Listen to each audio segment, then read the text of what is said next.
Hello everyone, welcome to Advait education. मेरा नाम है अक्षय मिश्रा और आप पढ़ रहे हैं क्लास 12 फिजिक्स की सीरीज। तो प्रीवियस वीडियो में हमने क्या किया, अपना चैप्टर ऑल्टरनेटिंग करंट शुरू किया और हमने क्या किया, इंट्रोडक्शन के बारे में बात करी। एसी करंट जब एक रेजिस्टर के अक्रॉस फ्लो होगा उसके बारे में बात किया, और एसी करंट जब एक इंडक्टर के अक्रॉस फ्लो होगा तो उस चीज के बारे में देखा। हमने क्या देखा कि जब एक रेजिस्टेंस के अक्रॉस ऑल्टरनेटिंग करंट फ्लो करता है तो वोल्टेज और ईएमएफ मतलब ईएमएफ और करंट क्या रहते हैं, दोनों सेम फेज में रहते हैं। इंडक्टर के अक्रॉस फ्लो करता है तो क्या होता है, जो वोल्टेज है या हम ईएमएफ बोले वो क्या हो जाती है, 90 डिग्री आगे हो जाती है। क्योंकि हमें नॉर्मली भी समझ में आता है कि एक इंडक्टर में थोड़ा टाइम लगता है करंट के फ्लो को एस्टेब्लिश होने में। कब तक, जब तक वो उसके बैक ईएमएफ से ज्यादा ईएमएफ लगाएगा तभी फ्लो होता है। ये चीज के बारे में देखा। और हमने क्या डिराइव किया, एवरेज पावर डिराइव करी कि एक ऑल्टरनेटिंग करंट जब रेजिस्टर के अक्रॉस फ्लो करेगा तो वो कितनी एवरेज पावर, मतलब कितनी पावर वो क्या करता है, कंज्यूम करता है। इंडक्टर के अक्रॉस क्या होती है, जीरो होती है वो पावर, क्योंकि वो जितनी आधी साइकिल में पावर स्टोर करेगा मैग्नेटिक फील्ड में उतनी वो क्या करता है, रिटर्न कर देता है। तो प्रीवियस दोनों चैप्टर में हमने रेजिस्टर और इंडक्टर के बारे में बात करी।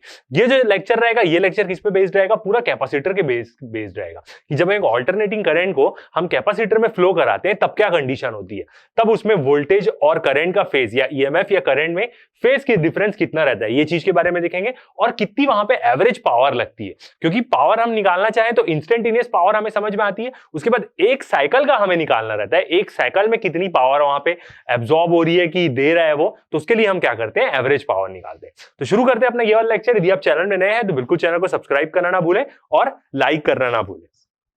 तो शुरू करते हैं अपना topic AC through capacitor. Previous दो लेक्चर हमारे किस पे बेस्ड थे, इंडक्टर और रेजिस्टर के ऊपर।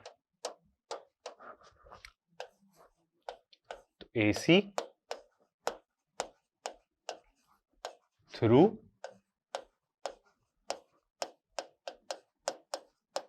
कैपेसिटर, ठीक है। अब क्या करते हैं, एक कैपेसिटर ले लेते हैं हम। ये हुई कैपेसिटर की दो प्लेट और इसको हम क्या करते हैं, एक एसी सोर्स से कनेक्ट कर देते हैं।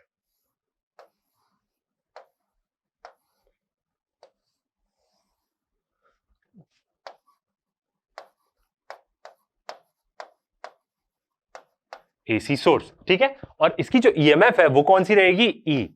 मतलब ये क्या है, एक प्रकार की इंस्टेंटेनियस ईएमएफ रहेगी। हम किसी भी एक टाइम पीरियड के लिए क्या कर रहे हैं, एनालिसिस कर रहे हैं, एक स्टडी स्टेट एनालिसिस कर रहे हैं कोई भी टाइम पीरियड के लिए। तो ई इज इक्वल टू क्या हो जाएगी, इंस्टेंटेनियस ईएमएफ, मतलब एक कोई भी टाइम में किसी भी पल में जो ये ईएमएफ इस कैपेसिटर के अक्रॉस भेज रहा है, ये ऑल्टरनेट एसी सोर्स, तो वो क्या हो जाएगी, E zero sine omega T. ये होगी इंस्टेंटेनियस ईएमएफ की इक्वेशन, किसी भी पल की इक्वेशन है, ठीक है। अब ये क्या है, हमारा ऑल्टरनेटिंग करंट भेज रहे, तो यहां पे भेजेंगे तो वो कैपेसिटर की प्लेट को क्या करते रहेगा, चार्ज करते रहेगा, पॉजिटिव नेगेटिव, क्योंकि ऑल्टरनेटिंग करंट जो है वो कैसा फ्लो होता है, पॉजिटिव टू नेगेटिव फ्लो करते रहता है, तो पोलैरिटी चेंज कर करके चार्ज करते रहेगा। और ओरिजिनली होगा क्या, वही चीज यहां पे देखनी है, ठीक है। तो पहले थोड़ा सा थ्योरी देखते हैं, फिर आपको और अच्छे से समझ में आएगा।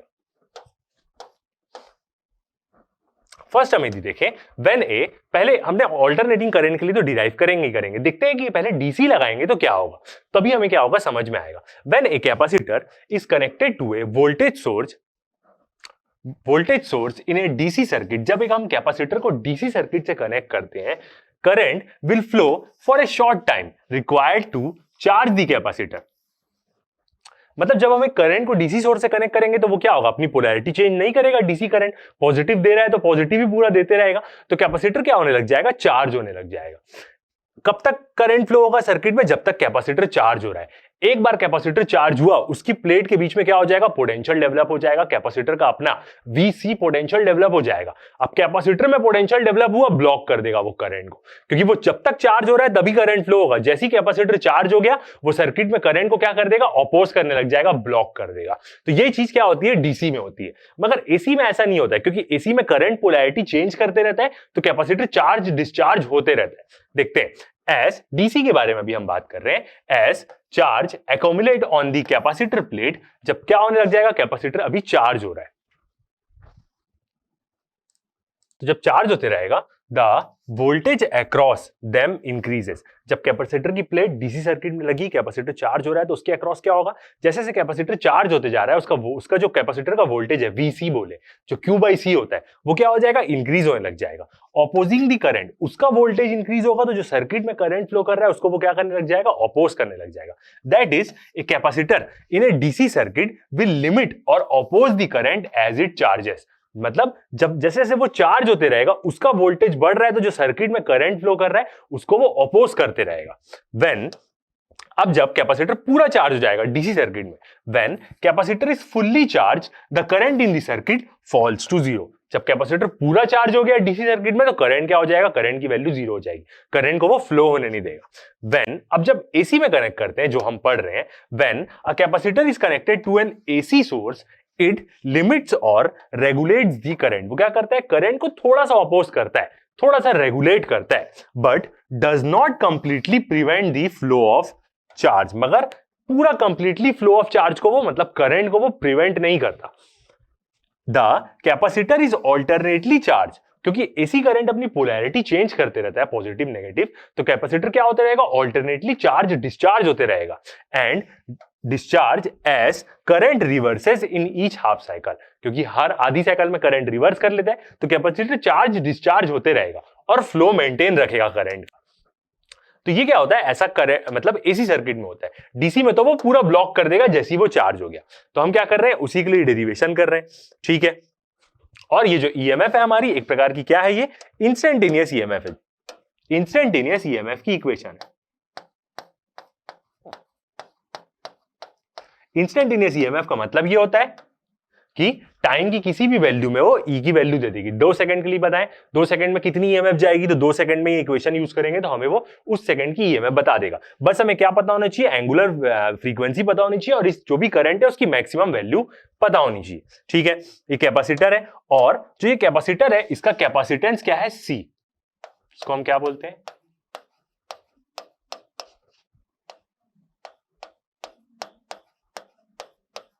कैपेसिटेंस। ये किस पे डिपेंड करता है, ये कैपेसिटर पे डिपेंड करता है कि वो कैसा है, उसका एरिया कैसा है, उसकी प्रॉपर्टी पे वो डिपेंड करता है, ठीक है। तो एक स्टेटमेंट लिखते हैं, due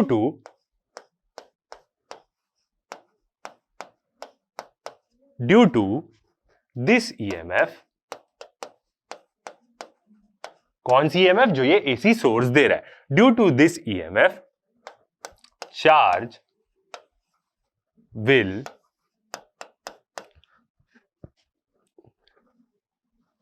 will be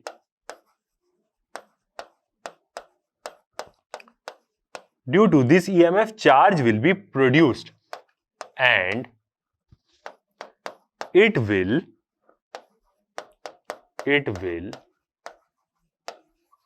charge the plate of capacitor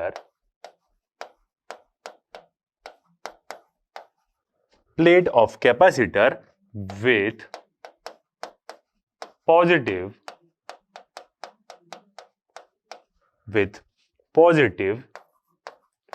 and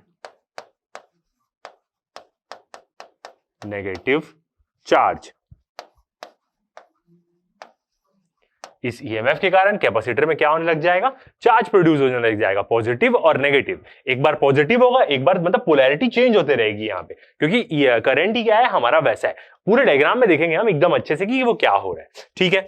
अब यदि हम यहाँ पे उसके बारे में बात करें कि जो पोटेंशियल डिफरेंस जनरेट हो रहा है कैपेसिटर की प्लेट के बीच में, तो अब यदि हम देखें, if potential difference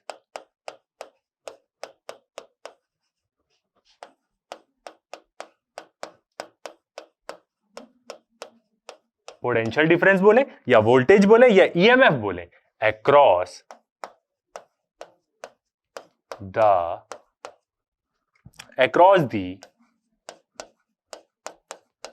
plate of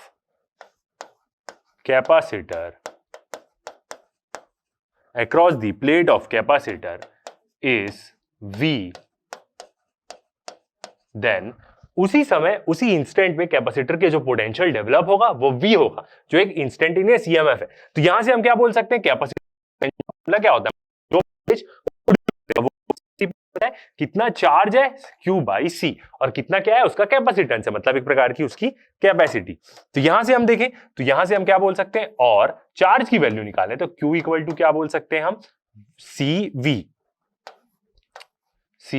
ये V क्या है, वही एक प्रकार की ईएमएफ ही है, E है जो क्या कर रही है, एसी सोर्स लगा रही है। ठीक है, अब देखते हैं हम इस चार्ज की मदद से हम क्या करते हैं, हमने क्या किया यहां पे हम क्या कर रहे हैं, जो ईएमएफ की इक्वेशन हमें पता है कि इंस्टेंटेनियस एसी सोर्स कितनी ईएमएफ लगाएगी, एट लास्ट हम यहां से क्या करेंगे, डिराइव करते हुए करंट की इंस्टेंटेनियस इक्वेशन निकालेंगे और उसका एंगल को कंपेयर करेंगे, तो हमें समझ में आएगा कि करंट आगे है कि करंट पीछे, करंट का फेज डिफरेंस समझ में आएगा। तो ईएमएफ की इक्वेशन से शुरू किए और एट लास्ट हम करंट की इक्वेशन निकालेंगे तो हमें समझ में आ जाएगा।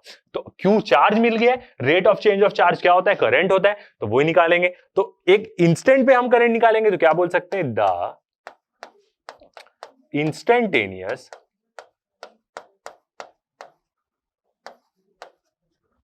Instantaneous value of current. एक पल में ईएमएफ लगाई वो किसी भी टाइम के एक पल में, किसी भी उस टाइम के पल में वो जितना चार्ज होगा और उसी पल का जो करंट होगा, उसी इंस्टेंट का करंट इन द सर्किट। उसी इंस्टेंट का करंट हम कैसे निकाल सकते हैं, I is equal to D Q by D T. इसका मतलब हम यहां से क्या लिख सकते हैं, Q की वैल्यू पुट कर देंगे तो क्या आएगा हमारा रिलेशन, Q और C V by D T. और इसको अच्छे से लिखें तो हम क्या कर सकते हैं, C को बाहर ले लेते हैं क्योंकि वो कैपेसिटेंस है तो वो तो कांस्टेंट रहेगा, और हम लिख सकते हैं C D by D T, क्योंकि वोल्टेज और ईएमएफ लगभग यहां पे क्या है, सेम ही चीज है। सिंस वोल्टेज ही क्या है, ईएमएफ है एक प्रकार की, जो वोल्टेज वहां पे जनरेट हो रहा होगा कैपेसिटर की प्लेट के बीच में, जब पोटेंशियल जनरेट हो रहा होगा वो कौन सा पोटेंशियल होगा, जो एसी सोर्स दे रही है, मतलब जो उसकी ईएमएफ दे रही है। ठीक है, अब यहां से हम क्या करते हैं, ई की वैल्यू पुट करते हैं। ई क्या है, ये इंस्टेंटेनियस ईएमएफ है तो इसकी इक्वेशन पुट करते हैं तो क्या आएगा हमारा expression, I is equal to C तो कांस्टेंट है वो बाहर रहेगा, ठीक है, अंदर भी एक बार लिख लेते हैं, D by D T C E0 sine omega T. यही है इंस्टेंटेनियस ईएमएफ की इक्वेशन। C तो कांस्टेंट है, ठीक है, उसको बाहर भी लिख सकते हैं, कहीं भी रखे कोई प्रॉब्लम नहीं, E0 साइन ओमेगा टी। यही है हमारी इक्वेशन बिल्कुल। अब इसको क्या करेंगे, हम डिफरेंशिएट कर देंगे साइन ओमेगा टी को, और जो कांस्टेंट है उसको बाहर ले लेंगे। C और E0 की वैल्यू चेंज नहीं होगी तो C और E0 बाहर आ गया, D by D T sine omega T बचेगा। अब इसको डिफरेंशिएट करते हैं तो I is equal to C E0। जैसे हम इसको डिफरेंशिएट करेंगे तो वो क्या हो जाएगा, साइन ओमेगा टी क्या हो जाएगा, कॉस ओमेगा टी बन जाएगा, और एक ओमेगा भी आएगा तो into cos omega T. Sine क्या बन गया, कॉस बन गया, और एक उसका एंगल बाहर आता है, ओमेगा बाहर आएगा तो इनटू ओमेगा। ये क्या हो गया हमारा, डिफरेंशिएट हो गया। ठीक है, आगे बढ़ते हैं। तो अब इसको कैसे लिखते हैं, थोड़ा सा अरेंज करके लिखते हैं। तो हमारी इक्वेशन क्या बनेगी, I इज इक्वल टू, किसको पहले ले, E0 को पहले ले लेते, E0 कॉस ओमेगा टी, और C और ओमेगा को अलग से लिख देते इनटू C और ओमेगा। ऐसे भी लिख सकते हैं इस इक्वेशन को, बिल्कुल ठीक है। अब इसको यहां पे कुछ नहीं है दोनों के नीचे, तो हम मान लेते हैं कि दोनों के नीचे वैल्यू क्या है, 1 है, इसके भी नीचे 1 है और इसके भी नीचे 1 है। इसको ऐसा देके जाना है कि वापस भी रखे तो वैसे ही आएगा। ठीक है, तो इस इक्वेशन को हम कैसे और एक तरीके से लिख सकते हैं, देखते हैं कैसे लिख सकते हैं, अगले पेज में लिखते हैं। अभी आप देख सकते हैं क्या है, दोनों के नीचे 1 है, दोनों के नीचे कुछ नहीं है। तो कैसे लिख सकते हैं इसको हम equation, I is equal to E0 sine omega T by 1 है, और फिर इसके नीचे डिवाइड करके divide by 1 by C omega, ऐसा लिख सकते हैं। क्योंकि जब इसको हम ऊपर लेके जाएंगे तो ये सी ओमेगा क्या है, ऊपर आ जाएगा। तो सेम इसको जैसे नीचे लेके आए ऐसे लेके गए, ऊपर आ जाएगा, सी ओमेगा ऊपर आ जाएगा। तो कुल मिला के वो यही इक्वेशन बनेगा। तो यही बनेगा, इसलिए इसको हम ऐसा लिख सकते हैं। ठीक है, बिल्कुल लिख सकते हैं ऐसा। आगे बढ़ते हैं। अब जब ये इसके नीचे 1 है तो इसको छोड़ सकते हैं। तो नई इक्वेशन क्या बनेगी हमारी, I is equal to E0 divide by 1 by C omega, ऐसा लिख सकते हैं। यहां पे E0 के नीचे 1 है, आपको समझ में आना चाहिए, और ये पूरी अलग वैल्यू है नीचे में उसकी। साइन है कि कॉस की टर्म है वहां पे,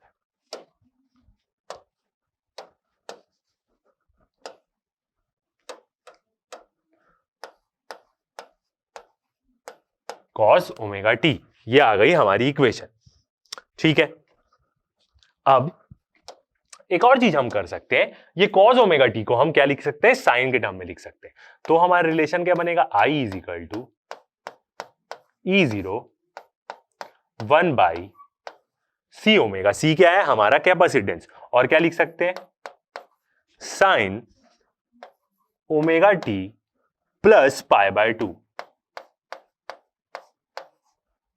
omega T plus pi by 2, ऐसा लिख सकते हैं। बिल्कुल लिख सकते हैं। क्यों, क्योंकि हमारा फॉर्मूला क्या होता है, cos theta.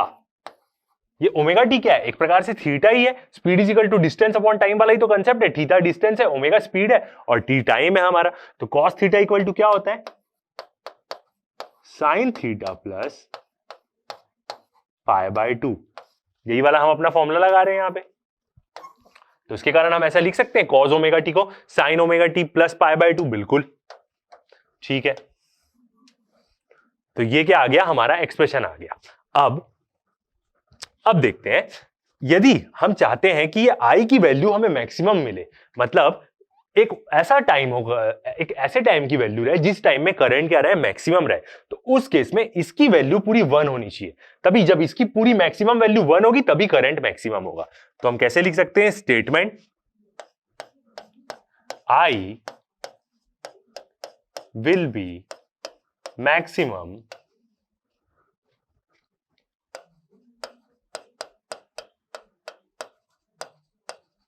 I will be maximum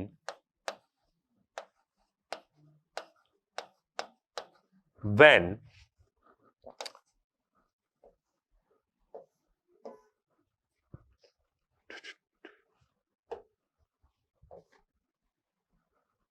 ठीक कर लेते हैं थोड़ा,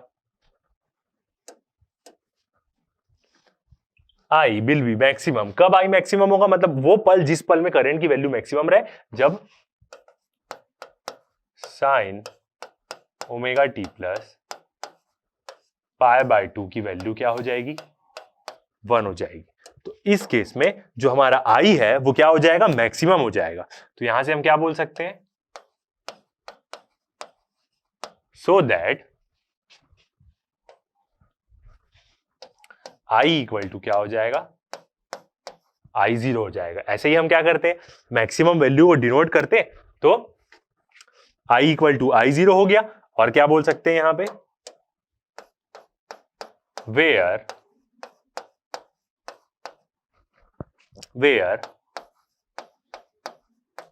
पीक वैल्यू बोले या एम्पलीट्यूड बोले, peak value of current is, peak value कैसे निकाल सकते हैं हम करंट की, I0 is equal to E0 by 1 by omega C. ऐसे हम क्या कर सकते हैं, पीक वैल्यू निकाल सकते हैं। यही जो 1 बाई ओमेगा सी है, ये आगे जाके हमारा बन जाएगा इंडक्टिव कैपेसिटिव रिएक्टेंस बन जाएगा आगे जाके, 1 बाई ओमेगा सी। कैपेस मतलब एक प्रकार से कैपेसिटर का वो रिएक्टेंस बताएगा। ठीक है, तो जब हम ये E0 1 बाई ओमेगा सी को I0 लिख सकते हैं, क्योंकि ये मैक्सिमम वैल्यू होगी। जब ये इसकी वैल्यू 1 हो जाएगी तो ये मैक्स वैल्यू हो जाएगा। तो इसी I0 को अब हम क्या करते हैं, यहां पे इतने जगह में पुट कर देते हैं। तो अब हमें मिलेगी करंट की इंस्टेंटेनियस इक्वेशन, जो क्या मिलेगी, I is equal to I0 sine omega T plus pi by 2। तो हमें क्या मिली? इंस्टेंटेनियस करंट की इक्वेशन। और वही हमने बोला था हम क्या करेंगे, ऑल्टरनेटिंग इंस्टेंटेनियस ईएमएफ की इक्वेशन से शुरू करेंगे और करंट की इक्वेशन शुरू करेंगे। अब इसको कंपेयर करते हैं हम किसके साथ? ईएमएफ की इक्वेशन जो हमने इनिशियली लगाई थी। क्या ईएमएफ लगाई थी हमने? E is equal to E0 sine omega T. बिल्कुल। तो इसी इक्वेशन को यदि हम कंपेयर करें किससे? करंट की इक्वेशन को ईएमएफ की इक्वेशन से कंपेयर करें तो क्या हो जाएगा? E is equal to E0 sine omega T. यही इक्वेशन। अब देख सकते हैं दोनों का phase omega T plus pi by 2, मतलब ये ईएमएफ लगाएंगे हम कैपेसिटर के अक्रॉस तो ये हमें इंस्टेंटेनियस करंट की इक्वेशन मिलेगी। क्या फर्क है? पाई बाय 2। तो यहां पे कैपेसिटर में क्या होगा, जो करंट है वो क्या रहेगा? 90 डिग्री, मतलब पाई बाय 2 रेडियन क्या रहेगा? आगे रहेगा।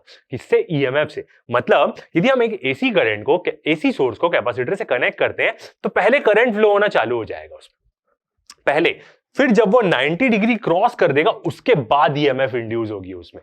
तो करंट क्या रहेगा? आगे रहेगा। किससे? ईएमएफ से। 90 डिग्री करंट पहले फ्लो होना चालू हो जाएगा, फिर यहां पे ईएमएफ आएगी। मतलब जब करंट अपनी मैक्सिमम वैल्यू पहुंचा आधे साइकिल में, 1/4 में तो मैक्सिमम वैल्यू पहुंच जाएगा, तब ईएमएफ क्या होगी? सेटअप होगी वहां पे। ठीक है, तो इसी से हम क्या कर सकते हैं?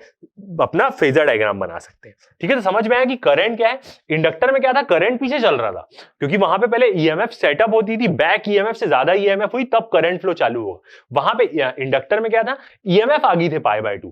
कैपेसिटर में क्या है? करंट आगे पाई बाय 2। पहले करंट फ्लो होना चालू हो जाएगा ईएमएफ सेटअप होने से पहले, फिर करंट अपनी 1/4 वैल्यू पहुंचा, पाई बाय 2 आगे बढ़ा, तब ईएमएफ फ्लो होनी क्या होगी? तब वोल्टेज फ्लो होना स्टार्ट होगा। किसमें? एक प्योर कैपेसिटर सर्किट में। तो हम क्या बोल सकते हैं?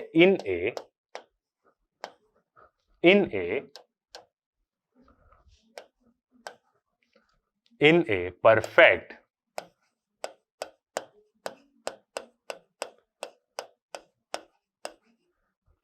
कैपेसिटर, एक परफेक्ट कैपेसिटर की हम बात करें, एक ऐसा सर्किट है, तो क्या बोल सकते हैं हम? Current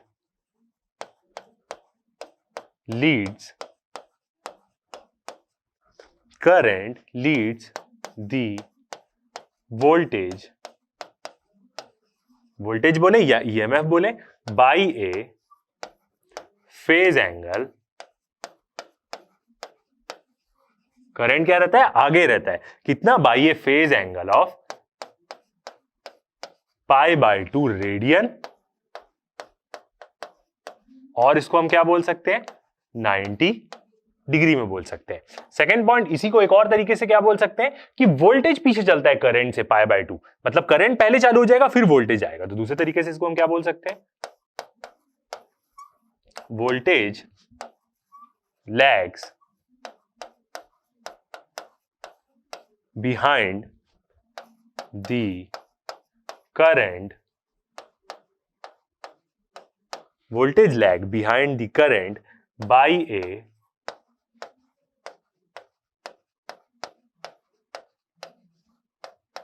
phase angle of pi by 2 और 90 डिग्री। तो दोनों तरीके से बोल सकते हैं। ऐसा बोले कि करंट आगे चल रहा है, या हम बोले कि वोल्टेज पीछे चल रहा है 90 डिग्री।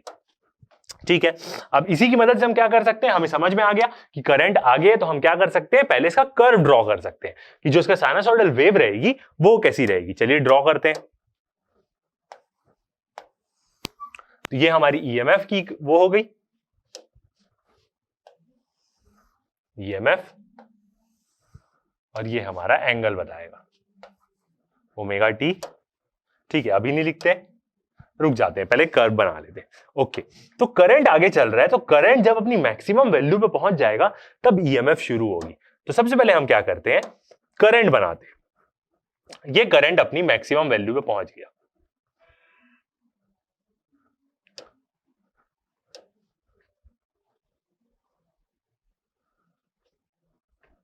करंट क्या किया? अपनी मैक्सिमम वैल्यू में पहुंच गया, 90 डिग्री आगे। तो ये हमारा क्या हुआ? करंट शुरू हुआ। ठीक है, ये ऐसा करंट शुरू हुआ। अभी क्या होगा, आगे जाएगा ऐसे, तो ये इसकी क्या रहेगी, वेव रहेगी। करंट शुरू हो गया, इसका मतलब करंट क्या हुआ होगा, पहले से शुरू हुआ होगा, यहां से पहले ही चालू हो गया होगा। अब जब करंट अपना मैक्स वैल्यू पे पहुंच गया यहां पे, तब क्या होगी, ईएमएफ शुरू होगी। मतलब ये करंट अपनी मैक्स वैल्यू पे पहुंचा, अब ईएमएफ शुरू होगी ऐसे बाय 2 ये। और ये डिस्टेंस कितना है हमारा, 0, ये कितना हो जाएगा पाई, और ये ईएमएफ कितने पे रहेगी, 2 पाई।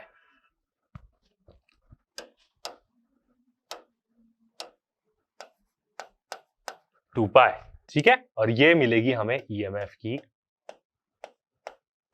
मैक्स वैल्यू E0, और ये क्या है हमारी E की इक्वेशन, इंस्टेंटेनियस ईएमएफ की, और ये इक्वेशन क्या रहेगी हमारी करंट की I।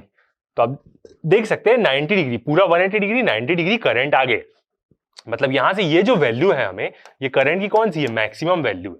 मतलब इसी को हम बोल सकते हैं ये करंट की मैक्सिमम वैल्यू बताती है। ऑब्वियसली बात है ईएमएफ थोड़ी सी ज्यादा बड़ी रहेगी, तो करंट जब अपना मैक्स पहुंचा तब ईएमएफ 0 से चालू होगी अपनी। तो यहां से मतलब बोल सकते हैं पीछे से चालू हो गया, करंट पहुंचा मैक्स वैल्यू, तब ईएमएफ क्या होगी, बढ़ना चालू होगी। तो ऐसे हम क्या कर सकते हैं, इसका डायग्राम बना सकते हैं। और इंफॉर्मेशन लिख देते हैं, ये वाला क्या हो जाएगा हमारा ओमेगा टी, या उसको बोले थीटा, चेंज ऑफ एंगल बता रहा है, और ऊपर वाला एक्सिस ई और आई दोनों बताता है, ई और आई दोनों की इक्वेशन वो बताता है। ठीक है, तो ऐसे हम क्या कर सकते हैं, उसका कर्व ड्रॉ कर सकते हैं। ओके, आगे देखते हैं फेज डायग्राम में कि फेज डायग्राम इसका कैसे बनाएंगे।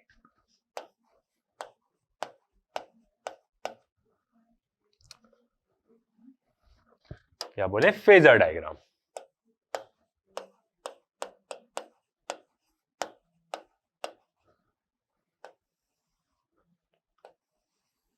ठीक है, फेजर डायग्राम बनाते हैं इसका। ये हुआ हमारा एक एक्सिस, और ये हॉरिजॉन्टल रेफरेंस, ये अपना हॉरिजॉन्टल रेफरेंस। अब इस साइड क्या लेंगे, थोड़ा सा इस साइड भी बनाते हैं। ठीक है, फर्स्ट हम लेंगे ईएमएफ, जिसको हम ऐसा ही टेढ़ा ले रहे हैं, कोई भी एक एंगल से शुरू कर रहे हैं। ये हो गई हमारी जो वेक्टर रहती है, वेक्टर का मैक्सिमम लेंथ उसकी एम्पलीट्यूड शो करता है। और ये कैसा रोटेट हो रहा है, सब कैसे जा रहे हैं, ऐसा जा रहे हैं, एंटी क्लॉकवाइज रोटेट हो रहे हैं पूरे फेजर। तो ये एंगल है कोई सा भी हम मान लेते हैं, ओमेगा T1, किसी भी एक पॉइंट का मान लेते हैं। अब ये ओमेगा T1 हम यहाँ पे डायग्राम में शो कर सकते हैं क्या, बिल्कुल। ये जो बीच वाली पोजीशन है, यहां पे हम बोल सकते हैं इसको ओमेगा T1, कहीं से भी शुरू कर सकते हैं, कोई टेंशन नहीं, वो बस एक पर्टिकुलर पॉइंट। बस हमें ये पता है कि वो कितना है, 90 डिग्री करंट उससे आगे है, सब ऐसे रोटेट एंटी क्लॉकवाइज घूम रहे हैं, तो ईएमएफ यहां पे, तो करंट 90 डिग्री उससे आगे रहेगा। तो ये रहा 90 डिग्री करंट का। करंट का थोड़ा सा फेजर छोटा बनेगा क्योंकि उसकी वैल्यू हल्की सी कम रहती है। अब दोनों को क्या करते हैं, प्रोजेक्ट करते हैं। जैसे हम इसको y एक्सिस में प्रोजेक्ट करेंगे तो वो क्या देगा, इंस्टेंटेनियस वैल्यू देगा। दोनों को हम क्या करेंगे, y एक्सिस में ही प्रोजेक्ट करेंगे। इसको भी प्रोजेक्ट करें तो ये क्या देगा, पहले तो करंट की मैक्सिमम वैल्यू बताएगा I0, यहां पे प्रोजेक्ट करेंगे तो ये I देगा।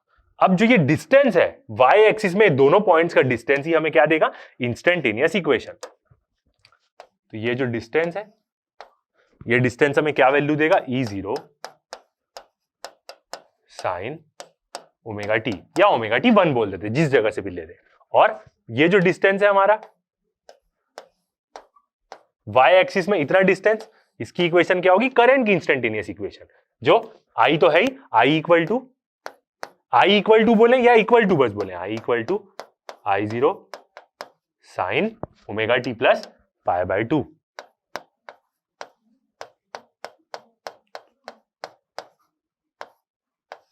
Omega T plus pi by 2। तो ऐसे हम क्या कर सकते हैं, दोनों का फेजर डायग्राम शो कर सकते हैं। और इसको बनाने के लिए भी हम बोलते हैं कि ईएमएफ हमने प्लॉट कर ली, उसके बाद करंट के फेजर को हम क्या करेंगे, 90 डिग्री आगे कर देंगे। और कैसे रोटेट करेंगे, 90 degree anti clockwise, horizontal reference से एंटी क्लॉकवाइज उसको रोटेट कर देंगे। तो ये बन गया हमारा phasor diagram.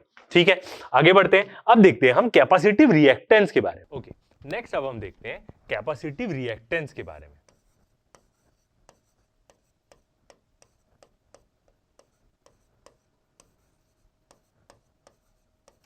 Capacitive reactance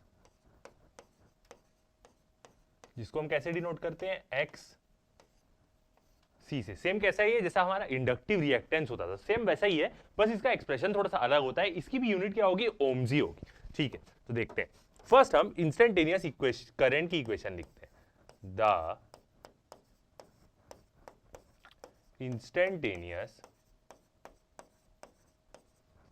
instantaneous value of alternating current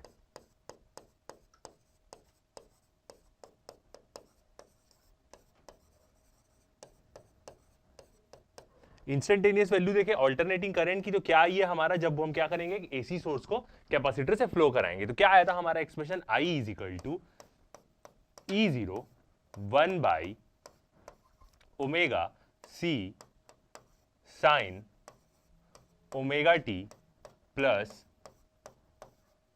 pi by 2। यही एक्सप्रेशन आया था हमारा करंट का, बिल्कुल। और इसको हम एक और तरीके से कैसे लिख सकते हैं, आई इज इक्वल टू, अब जो E0 है उसके बदले हम क्या लिख सकते हैं, ये पूरी वैल्यू क्या होती है, मैक्स वैल्यू होती है E0 1 बाई ओमेगा सी वाली। तो एक और एक्सप्रेशन हम क्या लिख सकते हैं, आई इज इक्वल टू I0 जो पूरी ये वैल्यू बताएगा E0 1 by omega C sine omega T plus pi by 2। ये प्लस पाई बाय 2 वाली टर्म ही क्या बताएगी, फेज बताएगी, करंट आगे चल रहा है 90 डिग्री। ठीक है, अब यदि हम इसको क्या करें, ओम्स लॉ के साथ कंपेयर करें, तो ओम्स लॉ हमारी क्या होती है, V is equal to I R होती है। ठीक है, यही हो जाएगी ओम्स लॉ। यहां पे V जो हमने लिया है वो क्या है, वोल्टेज है, और हमारे केस में क्या होगा, वो EMF, दोनों क्या होगी, सेम चीज ही होगी। ठीक है, अब ओम्स लॉ के अकॉर्डिंग लिखिए तो हमारा एक्सप्रेशन कैसे बनेगा, देखते हैं। ओम्स लॉ के अकॉर्डिंग लिखे तो ये क्या हो जाएगा, आई मतलब मैक्सिमम वैल्यू के टर्म में हम लिखते हैं, तो मैक्सिमम वैल्यू के टर्म्स में क्या हो जाएगा, ये V और I है, इसको मैक्सिमम वैल्यू के टर्म में लिखते हैं। तो कैसे लिख सकते हैं हम, I0 equal to E0 by are लिख सकते हैं, बिल्कुल। और सही तरीके से देखा जाए तो यहां पे हमारा एक्सप्रेशन क्या है, कंपेयर कर रहे हैं तो E0 बाई XC, मतलब वो एक प्रकार का क्या रहेगा, रेजिस्टेंस की टर्म रहेगी, मैक्सिमम वैल्यू की सिर्फ बात कर रहे हैं। तो I0 कितना है, E0 1 बाई ओमेगा सी है, बिल्कुल। यही क्या है हमारी I0 की वैल्यू हमारे केस में क्या है, I0 equal to E0 by 1 by omega C है। दोनों को कंपेयर करें तो हम देख सकते हैं कि 1 बाई ओमेगा सी क्या है, XC की वैल्यू है, मतलब कैपेसिटिव रिएक्टेंस की, और वो एक प्रकार से क्या है, रेजिस्टेंस ही है, जैसा एक ओम्स लॉ में होता है। तो यहां से हमारा एक्सप्रेशन क्या आ जाएगा, यहां से हम क्या बोल सकते हैं, जो XC होगा मतलब कैपेसिटिव रिएक्टेंस, उसकी वैल्यू क्या हो जाएगी, 1 बाई ओमेगा सी। ये क्या हो जाएगी, इसकी वैल्यू मतलब कैपेसिटिव रिएक्टेंस की। और यूनिट्स की बात करें तो इसकी यूनिट भी क्या होगी, ओम ही होगी। मतलब ये कैसा बिहेव करेगा, जैसे एक रेजिस्टर डीसी सर्किट में करंट को अपोज करता है, वैसा ही क्या करेगा, ये भी ओम है तो ये भी क्या करेगा, एसी सर्किट में कैपेसिटर करंट को क्या करेगा, अपोज करेगा। तो वर्ड्स में लिखें तो वर्ड्स में हम कैसे लिख सकते हैं, the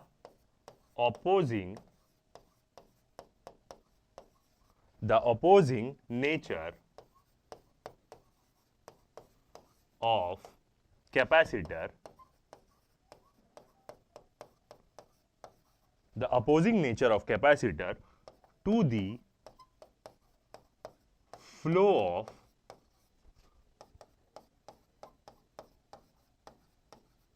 alternating current is called इसी को हम क्या बोलते हैं, ऑपोजिंग नेचर ऑफ किसका, कैपेसिटर का, ऑल्टरनेटिंग करंट के फ्लो को is called capacitive reactance.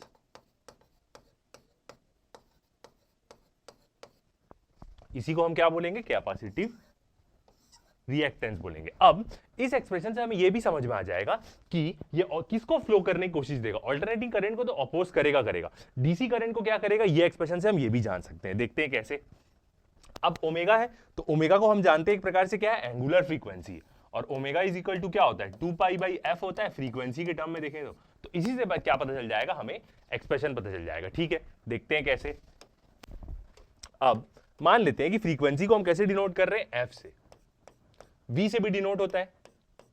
If F is the, अब उसमें देखेंगे एनसीईआरटी में तो वो फ्रीक्वेंसी को वी से डिनोट करता है, कोड आंसर नहीं, बस मतलब समझ में आना चाहिए।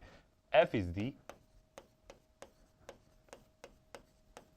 Frequency of alternating current. यदि एफ फ्रीक्वेंसी है ऑल्टरनेटिंग करंट की, तो एक्सी का रिलेशन मतलब कैपेसिटिव रिएक्टेंस का रिलेशन क्या आ जा सकता है, 2 पाई एफ सी, यही आ जाएगा रिलेशन, बिल्कुल ठीक है। अब यदि आगे देखें तो यहां पे हमने क्या किया, ओमेगा की वैल्यू पुट करी है, सिंपल। और ओमेगा का ऐसे भी रिलेशन लिखते हैं हम, omega is equal to 2 pi by T, time period के टर्म्स में भी रिलेशन रहता है। और फ्रीक्वेंसी क्या होती है, 1 अपॉन टाइम पीरियड ही होती है, तो ये टाइम को भी उल्टा करके ले जाएंगे तो वो फ्रीक्वेंसी बन जाएगा एक प्रकार का, 2 पाई एफ। ठीक है, अब देखते हैं आगे वाला केस। तो यहां से हमें क्या समझ में आता है कि जो कैपेसिटिव रिएक्टेंस है वो क्या है, इनवर्सली प्रोपोर्शनल है फ्रीक्वेंसी और कैपेसिटेंस के। तो यहां से हम क्या बोल सकते हैं, जो एक्स सी है वो क्या है, इनवर्सली प्रोपोर्शनल है 1 बाई एफ सी के। मतलब फ्रीक्वेंसी बढ़ी तो क्या हो जाएगा, कैपेसिटिव रिएक्टेंस क्या हो जाएगा, 0 हो जाएगा। मतलब यदि हम कोई अल्टरनेटिंग करंट फ्लो कराते हैं जिसकी फ्रीक्वेंसी ज्यादा है, बहुत तेजी से वो पोलैरिटी चेंज कर रहा है, तो कैपेसिटिव रिएक्टेंस क्या हो जाएगा, एकदम कम हो जाएगा, क्योंकि इनवर्सली प्रोपोर्शनल है, तो वो क्या करेगा, करंट को बहुत कम अपोज करेगा। ठीक है, अब यदि डीसी के बारे में बात करें कि डीसी सर्किट में कैसा होगा, ठीक है, तो यहां से ये चीज भी हम नोट कर लेते कि यदि इफ फ्रीक्वेंसी क्या रही, बहुत ज्यादा रही, जो भी ऑल्टरनेटिंग करंट हम लगा रहे हैं, फ्रीक्वेंसी यदि बहुत ज्यादा रही तो जो एक्स सी की वैल्यू है वो क्या हो जाएगी, एकदम गिर जाएगी। मतलब एक ऑल्टरनेटिंग करंट हम फ्लो कराएंगे जिसकी फ्रीक्वेंसी बहुत ज्यादा है, तो कैपेसिटिव रिएक्टेंस एकदम कम हो जाएगा, वो बहुत कम अपोज करेगा ऑल्टरनेटिंग करंट को। ऐसा इसलिए लॉजिकली क्योंकि कैपेसिटर बहुत जल्दी चार्ज डिस्चार्ज होगा, क्योंकि डीसी करंट क्या करता है, एक बार कैपेसिटर फुल चार्ज हो जाता है तो वो करंट के फ्लो को ब्लॉक कर देता है सीधा। मगर एसी में क्या है, कैपेसिटर बार बार चार्ज डिस्चार्ज हो रहा है, क्योंकि फ्रीक्वेंसी बहुत ज्यादा है, तो वो ऑल्टरनेटिंग करंट को क्या होने देगा, फ्लो होने देगा।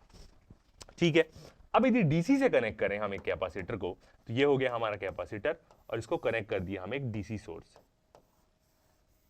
इसका कैपेसिटेंस सी, और ये डीसी सोर्स प्लस माइनस उसका वोल्टेज या ईएमएफ बोले। ठीक है, तो इस केस में देखते हैं हम, एक्स सी इक्वल टू क्या हो जाएगा, 1 बाई 2 पाई एफ सी है, 2 पाई एफ सी। अब जो डीसी करंट है उसमें लगभग क्या होगा कि फ्रीक्वेंसी हम बोलते हैं कि 0 है, मान लेते हैं कि एकदम डायरेक्ट लाइन वाला करंट है, कैसा, ये ऐसा करंट हमारा फ्लो हो रहा है, आई करंट, मतलब उसकी एक तो पोलैरिटी चेंज होती भी नहीं है और वेरिएबल नहीं है, एकदम चेंज हो रहा है, तो फ्रीक्वेंसी क्या हो जाएगी, 0 हो जाएगी। सी पूरी टर्म 0 हो गई, तो यहां से हमारा एक्सी कितना हो जाएगा, एक्सी की वैल्यू हो जाएगी 1 बाई 0, इक्वल टू क्या, कोई भी 1 बाई 0 से किसी भी चीज को डिवाइड करते हैं तो क्या आती है वैल्यू, इंफिनिटी आती है। इसका मतलब यदि हम डीसी करंट फ्लो कराते हैं तो कैपेसिटिव रिएक्टेंस की वैल्यू क्या हो जाएगी, इंफिनिटी हो जाएगी। तो इसलिए वो क्या करता है, जो भी कैपेसिटर है वो क्या करता है, डीसी को ब्लॉक कर देता है और एसी को क्या होने देता है, फ्लो होने देता है। तो यहां से हम क्या बोल सकते हैं, वर्ड्स में हम बोले तो क्या बोल सकते हैं, 10 capacitor block DC and, capacitor DC को ब्लॉक कर देगा and act as open circuit, DC को ब्लॉक कर देगा और कैसे एक्ट करता है, एक प्रकार से ओपन सर्किट की तरह एक्ट करने लग जाएगा। मतलब सर्किट क्लोज्ड ही नहीं है तो करंट कैसे फ्लो होगा। और नेक्स्ट चीज हम देखें तो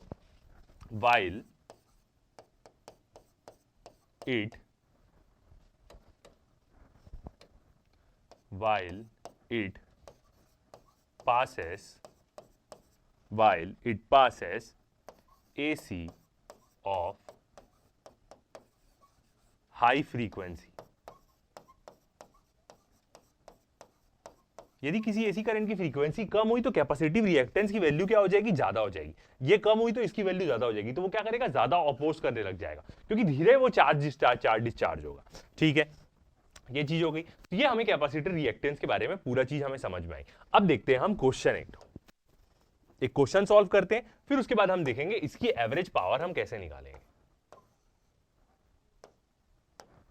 ओके, क्वेश्चन को रीड करते हैं। A capacitor of 10 microfarad, microfarad क्या है उसकी यूनिट दी हुई है, is connected to an AC source of E is equal to 220 sine omega T, sine 100t। ठीक है, ये क्या दिया हुआ है, उसकी इंस्टेंटेनियस ईएमएफ की इक्वेशन दिया हुआ है, और यहां से हमें समझ में आता है कि ये 220 क्या दी हुई है, उसकी मैक्सिमम वैल्यू, और 100 पाई क्या है, उसकी एंगुलर फ्रीक्वेंसी दी हुई है। Right the equation for instantaneous current, instantaneous current की हमें इक्वेशन लिखना है, बस याद रखना है कि π/2 प्लस करना है ओमेगा टी में।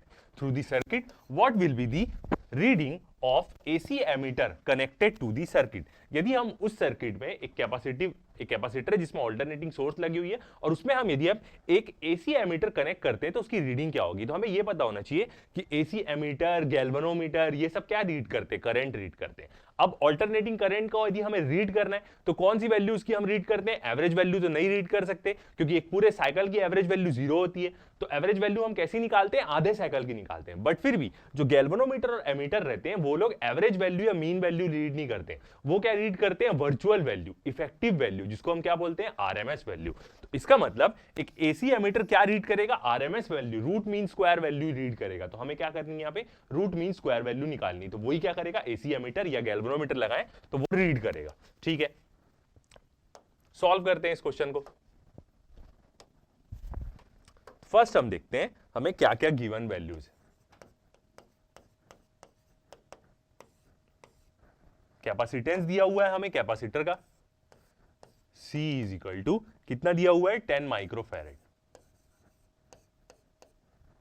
माइक्रो और मिली में किसी को ना कंफ्यूजन हो तो ऐसे आप हमेशा लिख सकते हैं, तो कभी क्या होगा, आपको कंफ्यूजन नहीं होगा। अब माइक्रो है तो इसका मतलब 10 into 10 to the power -6 farad, ये क्या हो जाएगा, इसका कैपेसिटेंस। ठीक है, और क्या वैल्यू दिया है देखते हैं। इंस्टेंटेनियस ईएमएफ की इक्वेशन दी है, 200 है, 200 साइन 100 पाई टी, ये इक्वेशन दिया हुआ है। तो यहां से यदि हम इसको कंपेयर करें मेन जो जनरल इक्वेशन है, तो हमें क्या चली जाएगी, पता चल। जनरल इक्वेशन की वैल्यू क्या होती है, E is equal to E0 sine omega T, यही जनरल इक्वेशन होती है। तो यहां से हमें क्या समझ में आ जाएगा कि मैक्सिमम वैल्यू गिवन है, एक तो कितनी 200 वोल्ट्स, और क्या दिया हुआ है, एंगुलर फ्रीक्वेंसी दी हुई है जो कितनी है 100 पाई, ये डाटा यहां पे दिया हुआ है। ठीक है, निकालना क्या है हमें देखते हैं।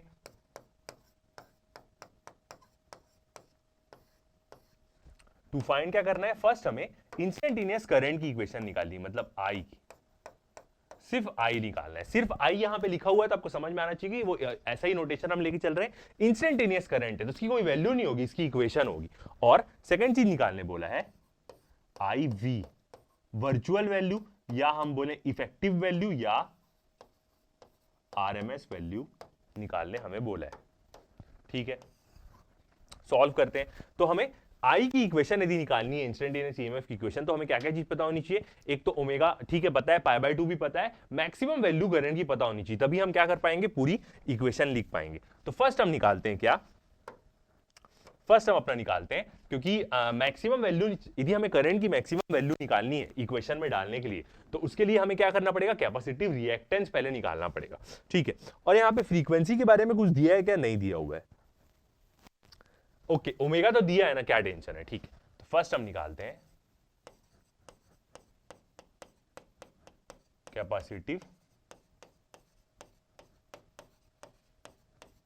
रिएक्टेंस, जिसकी वैल्यू क्या होती है, XC is equal to 1/ωc, यही वैल्यू है और सारी चीजें हमें गिवन है। तो XC इक्वल टू क्या हो जाएगा, 1/ω, मतलब 2πf होता है, और उसकी तो वैल्यू ही गिवन है हमें, कितनी, 100 पाई, ये ओमेगा की वैल्यू गिवन है। ठीक है, और कैपेसिटेंस कितना दिया हुआ है हमें, 10 इंटू 10 टू द पावर -6। तो यहां से हमारा XC कितना आ जाएगा, उसको सॉल्व करेंगे तो कितनी ओम्स में आएगी, XC की वैल्यू देखते हैं। जैसे इसको सॉल्व करेंगे तो XC आ जाएगा हमारा 318.3 ओम्स। ठीक है, कैपेसिटिव रिएक्टेंस आ गया। नेक्स्ट अब हमें क्या करना है, जब हमें ये पता चल गया है तो इससे हम क्या कर सकते हैं, करंट की मैक्सिमम वैल्यू निकाल सकते हैं एक प्रकार की ओम्स लॉ यूज करके। ये एक प्रकार का रेजिस्टेंस है, हमें ईएमएफ की मैक्सिमम वैल्यू पता है 220 वोल्ट, तो इसी को यूज करके हम वो कर सकते हैं। तो कैसे रिलेशन लिखेंगे, ohm's law V is equal to I R, तो I0 equal to E0 by XC ऐसे निकाल सकते हैं हम बिल्कुल। 1 बाई ओमेगा सी तो होती है मैक्सिमम वैल्यू उसकी। ओके, E0 कितना दिया हुआ है हमें 200 डिवाइड बाय 318.3, तो यहां से क्या आ जाएगी, हमारी करंट की मैक्सिमम वैल्यू आ जाएगी। कितनी आएगी, इसको सॉल्व करेंगे हम तो करंट की मैक्सिमम वैल्यू आ जाएगी 0.691 एम्पियर। ये आ गई करंट की मैक्सिमम वैल्यू। अब जब करंट की मैक्सिमम वैल्यू मिल गई है तो अब हम क्या कर सकते हैं, इंस्टेंटेनियस ईएमएफ की इक्वेशन लिख सकते हैं। क्या होती है, I is equal to I0 sine omega T, और कैपेसिटिव सर्किट है तो करंट आगे रहेगा 90 डिग्री प्लस पाई बाय 2। और करंट कैसे आगे रहेगा वो तो ऑलरेडी समझ में आता ही है हमें कि कैपेसिटर में पहले करंट फ्लो होने लग जाएगा, फिर वो चार्ज हो जाएगा, तो फिर पोटेंशियल वहां पे वो करेगा। तो अब हम यहां पे वैल्यू पुट कर देते हैं। I is equal to I0 की कितनी वैल्यू आई थी हमारी 0.691, 0.691 साइन ओमेगा कितना दिया हुआ है 100 pi T plus pi by 2। तो ये आ जाएगा हमारा आंसर फर्स्ट वाला, इंस्टेंटेनियस करंट की equation 0.619 sine omega T 100 pi T by plus pi by 2। ठीक है, सेकंड निकालते हैं हम क्या, वर्चुअल वैल्यू और आरएमएस वैल्यू। सेकंड हमें क्या निकालना है, वर्चुअल वैल्यू, इफेक्टिव वैल्यू बोले या आरएमएस वैल्यू बोले। और ये हम कैसे निकाल सकते हैं, यदि हमें मैक्सिमम वैल्यू पता है तो सिर्फ √2 से डिवाइड कर देंगे तो आ जाएगी हमारी वर्चुअल वैल्यू। मैक्सिमम वैल्यू कितनी आई थी हमारी 0.691 डिवाइड बाय √2, और √2 की वैल्यू में आपको हमेशा याद करने बोलता हूं 1.414, ताकि सॉल्व करने में आसानी हो। ठीक है, तो यहां से सॉल्व करेंगे तो IV या आरएमएस वैल्यू बोले तो कितनी आ जाएगी 0.489 एम्पियर। ये आंसर आ गया। मतलब यदि एक एमीटर कनेक्ट करेंगे इस सर्किट में तो वो एमीटर क्या करेगा, इतनी वैल्यू को रीड करेगा। ठीक है, तो ये वाला क्वेश्चन भी बन गया। ओके, अब आगे देखते हैं हम एवरेज मतलब पावर के बारे में। एक तो इंस्टेंटेनियस पावर की पहले इक्वेशन बनाएंगे, फिर देखेंगे कि एक कैपेसिटर एक साइकिल में पावर एब्जॉर्ब कर रहा है कि नहीं कर रहा है, मतलब वो पावर ले रहा है सोर्स से कि नहीं ले रहा है। हमने प्रीवियसली क्या देखा, रेजिस्टेंस में देखा कि हाँ वो पावर ले रहा है भाई, भले करंट की पोलैरिटी चेंज हो रही है मगर जूल हीट I²R तो पॉजिटिव मिलेगा ना, तो इसलिए कैपेसिटर रेजिस्टेंस एनर्जी एब्जॉर्ब कर रहा है। इंडक्टर के केस में हमने प्रीवियसली देखा तो वो आधी साइकिल में जितना लेता है उतनी आधी साइकिल में एनर्जी को क्या कर देता है, वापिस कर देता है, यदि हम उस इंडक्टर का रेजिस्टेंस नेग्लिजिबल माने तब। अब यही चीज हम एनालिसिस करेंगे कैपेसिटर के ऊपर कि कैपेसिटर क्या करेगा। ओके, ठीक है, तो कैपेसिटर की हम क्या करेंगे, पावर निकालेंगे।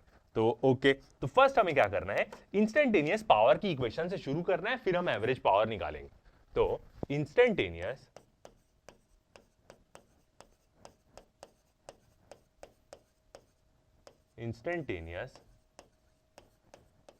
पावर सप्लाइड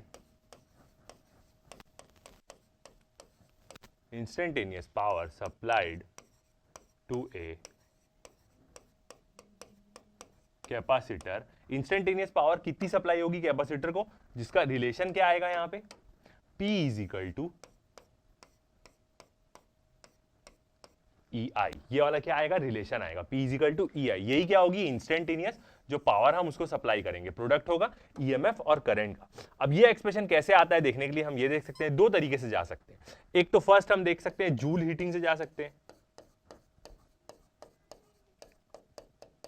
अब किसी को ऐसा लगेगा कि जूल हीटिंग से हम कैसे जा सकते हैं, क्योंकि यहां पे रेजिस्टेंस तो नहीं है, जूल हीट तो रेजिस्टेंस में ही होती है, बट यहां से हम इसका एक्सप्रेशन ऑब्टेन कर सकते हैं। ये भी एक तरीका है। एक और तरीका मैं आपको बताऊंगा जो और सही लगता है, मगर यहां से भी हम अपना एक्सप्रेशन ऑब्टेन कर सकते हैं। क्या होता है, I²R होता है एक प्रकार से, किसके केस में, नॉर्मल केस में। ठीक है, अब हम एक और चीज जानते हैं कि V इज इक्वल टू क्या होता है, IR, और इसको हम क्या लिख सकते हैं, V मतलब पोटेंशियल है, वोल्टेज है, वोल्टेज हमारे केस में क्या हो जाएगा, EMF, तो E is equal to IR भी लिख सकते हैं, बिल्कुल। तो यहां से यदि हम R की वैल्यू निकालें तो R इज इक्वल टू क्या हो जाएगा, E बाई I हो जाएगा, बिल्कुल। इस R को हम क्या करते हैं, यहां पे पुट कर देते हैं इस इक्वेशन में, तो पावर इक्वल टू क्या हो जाएगा, I स्क्वायर, और R की वैल्यू पुट कर दिए तो R इज इक्वल टू क्या है, E बाई I। तो यहां से हम देखेंगे तो ये I कैंसल और स्क्वायर कैंसल, तो यहां से भी हमारा पावर का एक एक्सप्रेशन आ जाता है, P is equal to EI, ठीक है। तो ये एक एक्सप्रेशन तो हमें मिलता है। एक और तरीका क्या है, एक और तरीके से हम क्या कर सकते हैं, पावर को निकाल सकते हैं, क्योंकि इंस्टेंटेनियस पावर, इंस्टेंटेनियस करंट और इंस्टेंटेनियस वोल्टेज का ही वो होता है, ठीक है। दूसरा तरीका देखते हैं, वोल्टेज, या हमने ये चीज आप कहां से याद कर सकते हैं, जब हमने चैप्टर 2 पढ़ा था, या जब हम चैप्टर 2 पढ़े होंगे क्या, इलेक्ट्रोस्टैटिक पोटेंशियल, तो वहां से हमने देखा था कि वोल्टेज इक्वल टू क्या होता है, या पोटेंशियल बोले तो work done by per unit positive test charge होता है, यही क्या होता है, पोटेंशियल होता है, ठीक है। अब यहां से यदि हम वर्क डन की वैल्यू निकालें तो work done is equal to क्या हो जाएगा, V इंटू क्यू हो जाएगा, ठीक है। अब पावर देखें तो पावर इज इक्वल टू क्या होता है, rate of change of work, मतलब वर्क एक एनर्जी है, एनर्जी को टाइम के साथ देखने लग गए तो क्या मिल जाएगी, हमें पावर मिल जाएगी। तो वर्क को हमें क्या करना है, टाइम के साथ डिफरेंशिएट करना है, dw बाई dt, ठीक है। अब w की वैल्यू पुट करते हैं तो v तो कांस्टेंट ले लेते हैं हम, पोटेंशियल, dq बाई dt, कोई भी एक इंस्टेंट पल का उसी समय में उतनी वैल्यू होगी, तो dq बाई dt क्या आ जाएगा, हमारा करंट आ जाएगा। तो पावर इज इक्वल टू क्या आ गया, V इंटू आई आ गया, और हमारे केस में जो पोटेंशियल है या EMF है उसको तो हम सेम ही चीज मानते हैं, मतलब दोनों की मीनिंग तो एक ही होती है, तो power is equal to EI, ये हमारा रिलेशन आ जाएगा। तो कोई भी तरीके से देखें ये रिलेशन आता ही आता है, ठीक है। अब ये क्या है, हमारी इंस्टेंटेनियस पावर है यहाँ पे, तो ये E क्या है, हमारी इंस्टेंटेनियस EMF, I क्या है, हमारा इंस्टेंटेनियस करंट, ठीक है। तो अब हम क्या करेंगे, यहाँ पे दोनों में वैल्यू पुट करते हैं P में, तो पावर का एक्सप्रेशन क्या आ जाएगा हमारा, P is equal to instantaneous power है, E का रिलेशन पुट करते हैं, ठीक है। I आगे लिख दे, I का पहले लिखते हैं फिर E का लिखते हैं, कैसे भी लिख सकते हैं। तो करंट का एक्सप्रेशन क्या होता है कैपेसिटर के केस में, I0 sine omega T plus pi by 2, ये है इंस्टेंटेनियस करंट का एक्सप्रेशन। और इंस्टेंटेनियस EMF हम कौन सी लगाए थे, E0 साइन ओमेगा टी, ये है एक्सप्रेशन, बिल्कुल ठीक है। अब इसी एक्सप्रेशन को हम क्या कर सकते हैं, इसको हम क्या कर सकते हैं, कॉस के फॉर्म में लिख सकते हैं, कैसे, P is equal to I0 sine omega T minus pi by 2 है, ठीक है। माइनस साइन हमने जब इंडक्टर के केस में सॉल्व किया था तो माइनस साइन आया था, कोई दिक्कत नहीं है, omega T plus pi by 2 है तो वो तो थीटा है, थीटा प्लस पाई बाय 2 कोई दिक्कत नहीं, तो इसको हम क्या लिख सकते हैं, कॉस ओमेगा टी लिख सकते हैं I0 और E0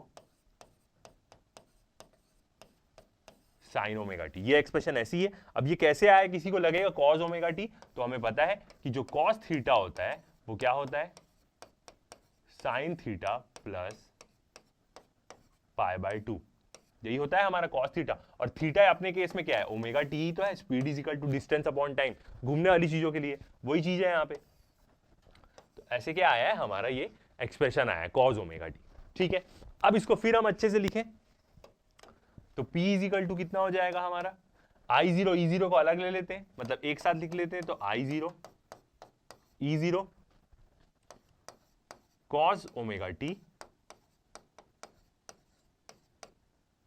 cos omega T sine omega T, ये आ जाएगा, ठीक है। अब फिर यहां पे एक फॉर्मूला यूज होगा और उसके बदले हम क्या लिख सकते हैं, P is equal to I0 E0 by cos theta sine theta, मतलब 2 cos theta sine theta equal to क्या होता है, साइन 2 थीटा होता है।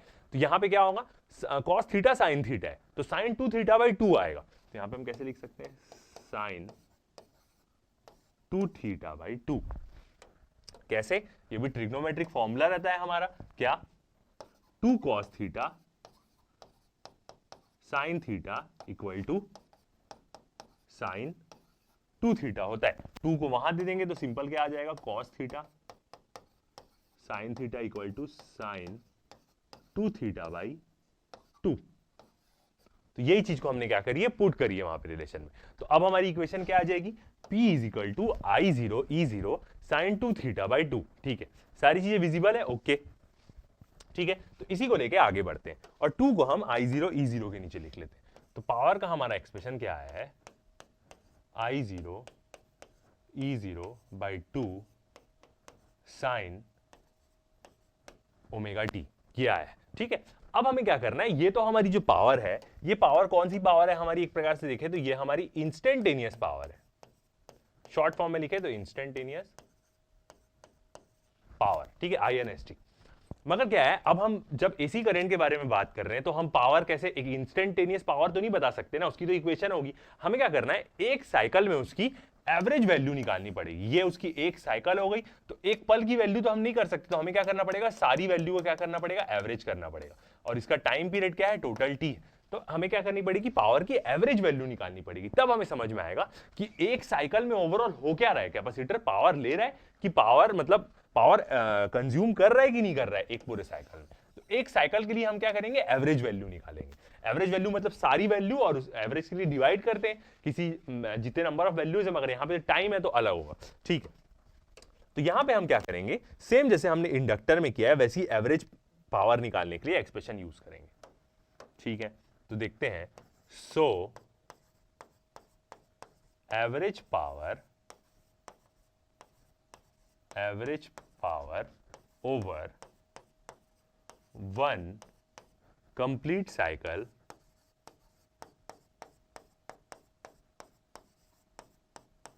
एवरेज पावर निकालेंगे हम एक कंप्लीट साइकिल के लिए।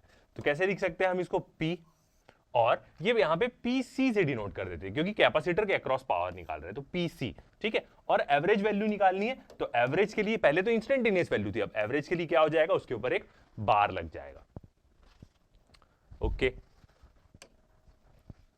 एक उसके ऊपर बार लग जाएगा। ठीक है, और एवरेज वैल्यू निकालनी तो एक तरीका क्या होता है लिखने का, एक हम ब्रैकेट यूज करते हैं। ये ब्रैकेट एनसीईआरटी वाली स्कीम के हिसाब से देखें तो ये ब्रैकेट क्या बताता है कि इस ब्रैकेट के अंदर जो भी वैल्यू है उसी का हम क्या ले रहे हैं, एवरेज वैल्यू ले रहे हैं, साइन ओमेगा टी, और ये ऐसा वाला ब्रैकेट क्लोज। मतलब ये ब्रैकेट बताएगा कि ब्रैकेट के अंदर जो भी वैल्यू है उसकी हमें एवरेज वैल्यू निकालनी है, ये ग्रीन वाले ब्रैकेट के अंदर। ठीक है, तो इसके लिए अब हम क्या करेंगे, एवरेज वैल्यू निकालनी है। अब I0 E0 बाई 2 तो क्या है, लगभग कांस्टेंट चीज है, एक मैक्सिमम वैल्यू करंट की और मैक्सिमम ईएमएफ वैल्यू तो सेम रहेगी, तो ये क्या हो जाएगा, बाहर आ जाएगा। तो हमारा एक्सप्रेशन क्या आ जाएगा, PC bar equal to I0 E0 by 2, और एवरेज वैल्यू फिर हमको किसकी लेनी पड़ेगी, साइन ओमेगा टी।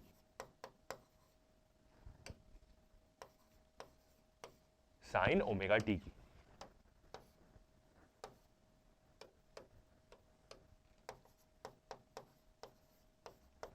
और ये साइन ओमेगा टी की एवरेज वैल्यू निकालें तो वो जीरो आती है। इंडक्टर में हमने ऑलरेडी इसको प्रूव किया है। ठीक है, इंडक्टर में भी यही टर्म आती है, तो इसकी एवरेज वैल्यू निकालो एक कंप्लीट साइकिल के लिए तो वो जीरो आती है। ठीक है, कैसे आती है उसको भी हम क्या कर सकते हैं, डिराइव कर सकते हैं। ठीक है, मगर इसके लिए हम क्या करते हैं, किसी की भी एवरेज वैल्यू निकालने के लिए एक फॉर्मूला यूज करते हैं। कैसे, यदि कोई भी फंक्शन है, मतलब कोई भी ऐसी कोई भी क्वांटिटी है जो क्या हो रही है, टाइम के साथ चेंज हो रही है, कुछ भी मतलब कोई भी क्वांटिटी हो सकती है जो टाइम के साथ वेरी कर रही है, हर पल उसकी वैल्यू अलग होगी। सेम जैसे यहाँ पे हमारी पावर है, पावर क्या है, इंस्टेंटेनियस पावर है, हर पल उसकी वैल्यू अलग होगी। क्यों, क्योंकि हर पल ईएमएफ अलग है, हर एक टाइम के सेकंड में 2 सेकंड 3 सेकंड 4 सेकंड 5 सेकंड में ईएमएफ की वैल्यू अलग है। तो वो इंस्टेंटेनियस पावर ही तो है, तो ये एक प्रकार की क्या है, फंक्शन ही तो है टाइम का। तो ft, ऐसा कोई भी फंक्शन जो टाइम के साथ वेरी कर रहा है उसका यदि हमें एवरेज वैल्यू निकालनी है, कोई भी फंक्शन जो टाइम के साथ वेरी कर रहा है, जैसे यहां पे हमारी क्या है, पावर है, तो उसके लिए फॉर्मूला क्या होता है हमारा, ft is equal to 1/t। अब ये कौन से चीजों के लिए फॉर्मूला लगता है, जहां पे हम किसी एक साइकिल का एवरेज वैल्यू निकाल रहे हैं, तो उसका टाइम पीरियड हमें पता होना चाहिए कि एक साइकिल, एक ऑसिलेशन कितने देर में कंप्लीट होता है। 1/t इंटीग्रेशन 0 से t, जो भी फंक्शन का हमें निकालना है ft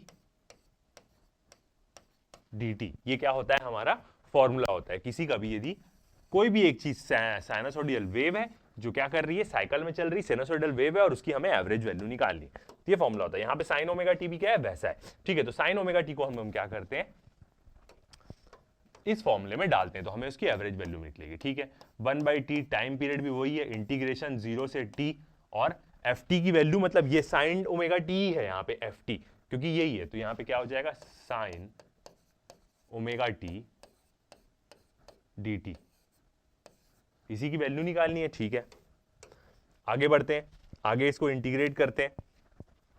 साइन ओमेगा टी हमने लिख रहा है, बट साइन तो 2 ओमेगा टी वैल्यू आई है, यहां पे देखते हैं क्या आई है हमारी वैल्यू, साइन 2 थीटा आई है ना। तो यहां पे जो एक्सप्रेशन होगा साइन 2 थीटा हमने लिखा है, मगर थीटा की वैल्यू क्या है, ओमेगा टी। ठीक है, थोड़ा सा ठीक कर लेते हैं, कुछ एक चीज हमने मिस कर दी, मतलब सही तरीके से लिखी, तो साइन 2 थीटा है, मगर थीटा इक्वल टू तो ओमेगा टी ही होता है ना। तो यहां पे वैल्यू क्या आएगी, साइन 2 ओमेगा टी आएगी, ऐसा साइन 2 ओमेगा टी आएगी। ठीक है, यहां पे आते हैं, तो यहां पे क्या हो जाएगा, साइन ओमेगा टी नहीं होगा, साइन 2 ओमेगा टी होगा, क्योंकि साइन 2 थीटा था वहां पे। ठीक कर लेते हैं, कोई टेंशन नहीं, साइन 2 ओमेगा टी। ओके, यहां पे भी वैल्यू क्या आएगी, साइन 2 ओमेगा टी। यहां पे भी देखें, कोई दिक्कत नहीं, जब उसकी जरूरत थी तभी उस वैल्यू को समझ में आ गया, 2 ओमेगा टी। तो यहां पे क्या होगा, एक्सप्रेशन जिसका हम निकाल रहे हैं वो क्या है, साइन 2 ओमेगा टी है डी टी, इसकी वैल्यू हम निकाल रहे हैं। ठीक है, क्योंकि यहां पे थीटा के कारण क्या हो गया था, साइन 2 ओमेगा टी हमने नहीं रखा, और कॉस थीटा साइन थीटा का फॉर्मूला साइन 2 थीटा होता है ना, और थीटा इक्वल टू तो ओमेगा टी है ही, तो 2 ओमेगा टी यहां पे आएगा एक्सप्रेशन। ओके, ठीक है, तो साइन 2 ओमेगा टी को अब हमें क्या करना है, पूरा वैसे ही है स्टेप, पूरा वैसे ही, साइन 2 ओमेगा टी को क्या करना है, इंटीग्रेट करना है। ठीक है, तो इसको इंटीग्रेट करेंगे तो क्या आ जाएगा, 1/t बाहर, और इंटीग्रेट कर दिए तो अब क्या लग जाएगा, ब्रैकेट, साइन 2 ओमेगा टी क्या देगा, माइनस साइन देगा, बिल्कुल, माइनस कॉस 2 ओमेगा टी हो जाएगा, और नीचे क्या आ जाएगा, 2 ओमेगा। इंटीग्रेट कर दिए तो अब ब्रैकेट के बाहर क्या लिखेंगे, लिमिट लिखेंगे। ठीक है, अब ये 2 ओमेगा को भी बाहर ले लेते, तो 1/2 ओमेगा टी हो जाएगा। अंदर में क्या बचा, minus cos 2 omega T, bracket close, 0 से t। अब क्या करेंगे, यहां पे वैल्यू पुट कर देंगे, limit upper limit minus lower limit, तो क्या हो जाएगा, तो वैल्यू क्या आ जाएगी, 1/2 ओमेगा टी बाहर है, अंदर कॉस माइनस साइन भी है, और minus cos 2 omega, upper limit put कर दिए कैपिटल टी, और upper limit minus lower limit, lower limit तो 0 है और बीच में एक और माइनस साइन है, तो क्या हो जाएगा, प्लस कॉस 0 डिग्री, यही आएगा expression, minus cos 2 omega T, बिल्कुल सही। ठीक है, अब यहां से देखें तो इसको हम एक और तरीके से लिख सकते हैं, 2 कॉस ओमेगा टी को हम वैल्यू डाल सकते हैं 2 पाई, तो एक्सप्रेशन क्या हो जाएगा, 1/2 omega T minus cos omega T की वैल्यू हम 2 पाई डाल रहे हैं, तो ये क्या हो जाएगा, 4 पाई हो जाएगा, प्लस कॉस 0 डिग्री। ऐसा हमने क्यों किया, क्योंकि हम जानते हैं ये ओमेगा टी, यहां से हम जानते हैं ओमेगा इज इक्वल टू क्या होता है, 2 पाई बाई टी होता है, तो ओमेगा टी इक्वल टू क्या हो जाएगा, 2 पाई हो जाएगा, और ये 2 पाई बाई टी भी क्या है, सही चीज है, क्यों, क्योंकि हर 2 पाई के बाद ये साइनसोइडल वेव की साइकिल क्या करती है, अपने आप को रिपीट करती है। तो यहां पे हम क्या करेंगे, ओमेगा टी के बदले 2 पाई डाल देंगे, तो 2 2 जा 4 पाई हो जाएगा। ठीक है, अब यहां पे वैल्यू देखें, माइनस कॉस 4 पाई की वैल्यू, तो उसकी वैल्यू कितनी होती है, -1, इसकी वैल्यू हो जाएगी -1, और यहां पे कॉस 0 डिग्री की वैल्यू क्या हो जाएगी, 1। तो आप देख सकते हैं -1 1, मतलब ये पूरे की वैल्यू क्या हो जाएगी, 0 हो जाएगी, 0 ही आती है, बट सॉल्व करने के जाना जरूरी है। तो 0 आ गई, इसका मतलब ये साइन 2 ओमेगा टी की यदि एवरेज वैल्यू निकालेंगे तो वो क्या आ जाएगी, 0 आ जाएगी। इसका मतलब एवरेज पावर एक कंप्लीट साइकिल में जो कैपेसिटर लेगा वो क्या लेगा, 0 लेगा, मतलब तो कैपेसिटर क्या लेगा, एवरेज पावर 0 मतलब कंज्यूम करेगा एक कंप्लीट साइकिल में एसी की। तो सेम कैसा हुआ, इंडक्टर जैसा ही हुआ, इंडक्टर में भी तो यही एक्सप्रेशन था पूरा, बस उसमें डेरिवेशन हमने कॉस का किया था। तो एक कंप्लीट साइकिल में कैपेसिटर कुछ पावर लेगा ही नहीं लेगा, ऐसा क्यों, क्योंकि वो आधी साइकिल में चार्ज होगा, आधी साइकिल में डिस्चार्ज हो जाएगा, मतलब आधे 1/4 में होगा, वही चीज अब हम देखेंगे। तो यहां से हम क्या बोल सकते हैं, मतलब एवरेज पावर कुछ भी कंज्यूम नहीं करेगा, मतलब एक एसी सोर्स को कैपेसिटर के अक्रॉस यदि हम लगा दिए तो कोई भी एवरेज पावर वो कंज्यूम करेगा ही नहीं करेगा। तो यहां से हम क्या बोल सकते हैं, average power supplied average power supplied to capacitor, average power supplied to capacitor over 1 complete cycle is 0। कोई पावर मस्ट सप्लाई नहीं होगी, मतलब वो 0 कंज्यूम करेगा। और इस चीज को हम एक्सप्लेन कैसे कर सकते हैं? This can be explained bye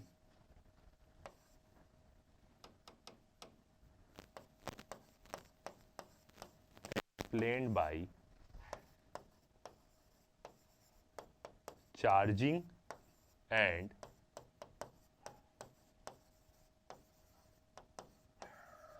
and discharging diagram. अब ये हमने तो समझ में आ गया, मैथमेटिकली हमको समझ में आ गया कि भाई कैपेसिटर की कोई एवरेज पावर कंज्यूम करेगा ही नहीं करेगा एक साइकिल में, मगर इसको एक्सप्लेन हम कैसे करेंगे? कैसे हमें समझ में आएगा कि कौन से क्वार्टर में वो एब्जॉर्ब कर रहा है, कौन से क्वार्टर में वो क्या कर रहा है, पावर रिलीज कर रहा है। तो इसको हम समझ सकते हैं एक डायग्राम से, जो होता है चार्जिंग डिस्चार्जिंग डायग्राम। मतलब एक कैपेसिटर को ऑल्टरनेटिंग करंट में लगाएंगे तो वो बिहेव कैसा करेगा हर क्वार्टर साइकिल में। एक साइकिल में 4 क्वार्टर आएंगे, तो वो चीज के बारे में देखते हैं। ठीक है, अब इसी चीज को क्या करेंगे, हम डायग्राम से समझेंगे। तो फर्स्ट वाला डायग्राम हमारा, ओके, पूरा विजिबल है? ठीक है, ठीक है, तो ये हो गया हमारा पूरा डायग्राम।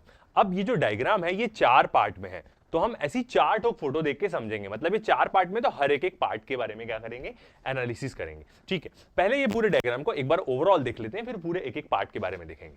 तो कैपेसिटर में क्या होता है, करंट आगे रहता है, पिंक वाला करंट है पूरा, ब्लू वाला क्या बता रहा है, हमारा वोल्टेज बता रहा है, मतलब ईएमएफ, और क्यू क्या बता रहा है, चार्ज बता रहा है, येलो रंग का। ब्लू वोल्टेज, पिंक करंट है, और क्यू येलो क्या बता रहा है, हमें चार्ज बता रहा है हर फेज में। कैपेसिटर में करंट 90 डिग्री आगे रहता है, मतलब जब करंट 90 डिग्री पहुंच जाएगा तब ईएमएफ शुरू होगा। ये चीज हमने देखा है, ऑब्वियस ही बात है, 5/2 आगे, ओमेगा टी प्लस 5/2 फेज चल रहा है, मतलब आगे। तो 90 डिग्री जब करंट पहुंच गया, मतलब जब कैपेसिटर चार्ज हो गया, उसके बाद वोल्टेज का स्कीम चालू होगा यहाँ एसी सर्किट में। इसीलिए करंट अपनी मैक्स वैल्यू से शुरू हो रहा है साइकिल के शुरुआत में, फिर उसके बाद क्या हो रहा है, वोल्टेज शुरू हो रहा है यहाँ पे। ठीक है, तो वही चीज है, करंट हुआ मैक्स वैल्यू से 0 हुआ, फिर ऐसे चला। वोल्टेज क्या होगा, जब करंट मैक्स वैल्यू में, तब वोल्टेज शुरू हो रहा है, और वोल्टेज और चार्ज सेम फेज में रहेगा। क्यू भी क्या हो रहा है, तभी चालू हो रहा है, वोल्टेज और चार्ज। ये बहुत इंपॉर्टेंट है क्योंकि एलसीआर सर्किट में इसका होगा। ठीक है, सेकंड वाला डायग्राम क्या है, कैपेसिटर का है, पॉजिटिव नेगेटिव पोलैरिटी देखते रहेंगे हम हर क्वार्टर साइकिल में, और पहले में करंट कैसे फ्लो होगा वो चीज के बारे में हम देखते रहेंगे। ठीक है, तो फर्स्ट हमारा फोकस रहेगा हमारा 0 से 1। पहले ये क्वार्टर साइकिल के बारे में हम देखते हैं कि इस क्वार्टर साइकिल में क्या हो रहा है एक्चुअली। ओके, देखते हैं। तो 0 से 1, 0 से 1 मतलब यहां से लेके यहां तक का फर्स्ट क्वार्टर साइकिल में हम देख रहे हैं क्या हो रहा है। Current I flows as shown from the max at 0। Current I क्या होगा, फ्लो होना चालू होगा, 0 में उसकी वैल्यू क्या रहेगी, मैक्सिमम रहेगी। ठीक है, क्यों हम यहां से डायग्राम शुरू कर रहे हैं, क्योंकि करंट जब मैक्सिमम होगा तभी वोल्टेज फ्लो होना चालू होगा, इसलिए हमें करंट मैक्स वैल्यू से इस डायग्राम को शुरू कर रहे हैं। तो वोल्टेज और चार्ज 0 से शुरू हो रहा है। ठीक, करंट क्या हुआ, 0 पे अपनी मैक्स वैल्यू पे है, तो फ्रॉम मैक्स एट 0, करंट 0 पे अपनी मैक्सिमम वैल्यू पे है, रीचेस ए वैल्यू 0 एट 1, और करंट क्या होगा, मैक्स वैल्यू पे है, और जैसे ही वो 1 आएगा, मतलब 1/4 साइकिल में उसकी वैल्यू क्या हो जाएगी, 0 हो जाएगी। ठीक है, मैक्स से वो कहां जा रहा है, 0 वैल्यू तक जा रहा है current.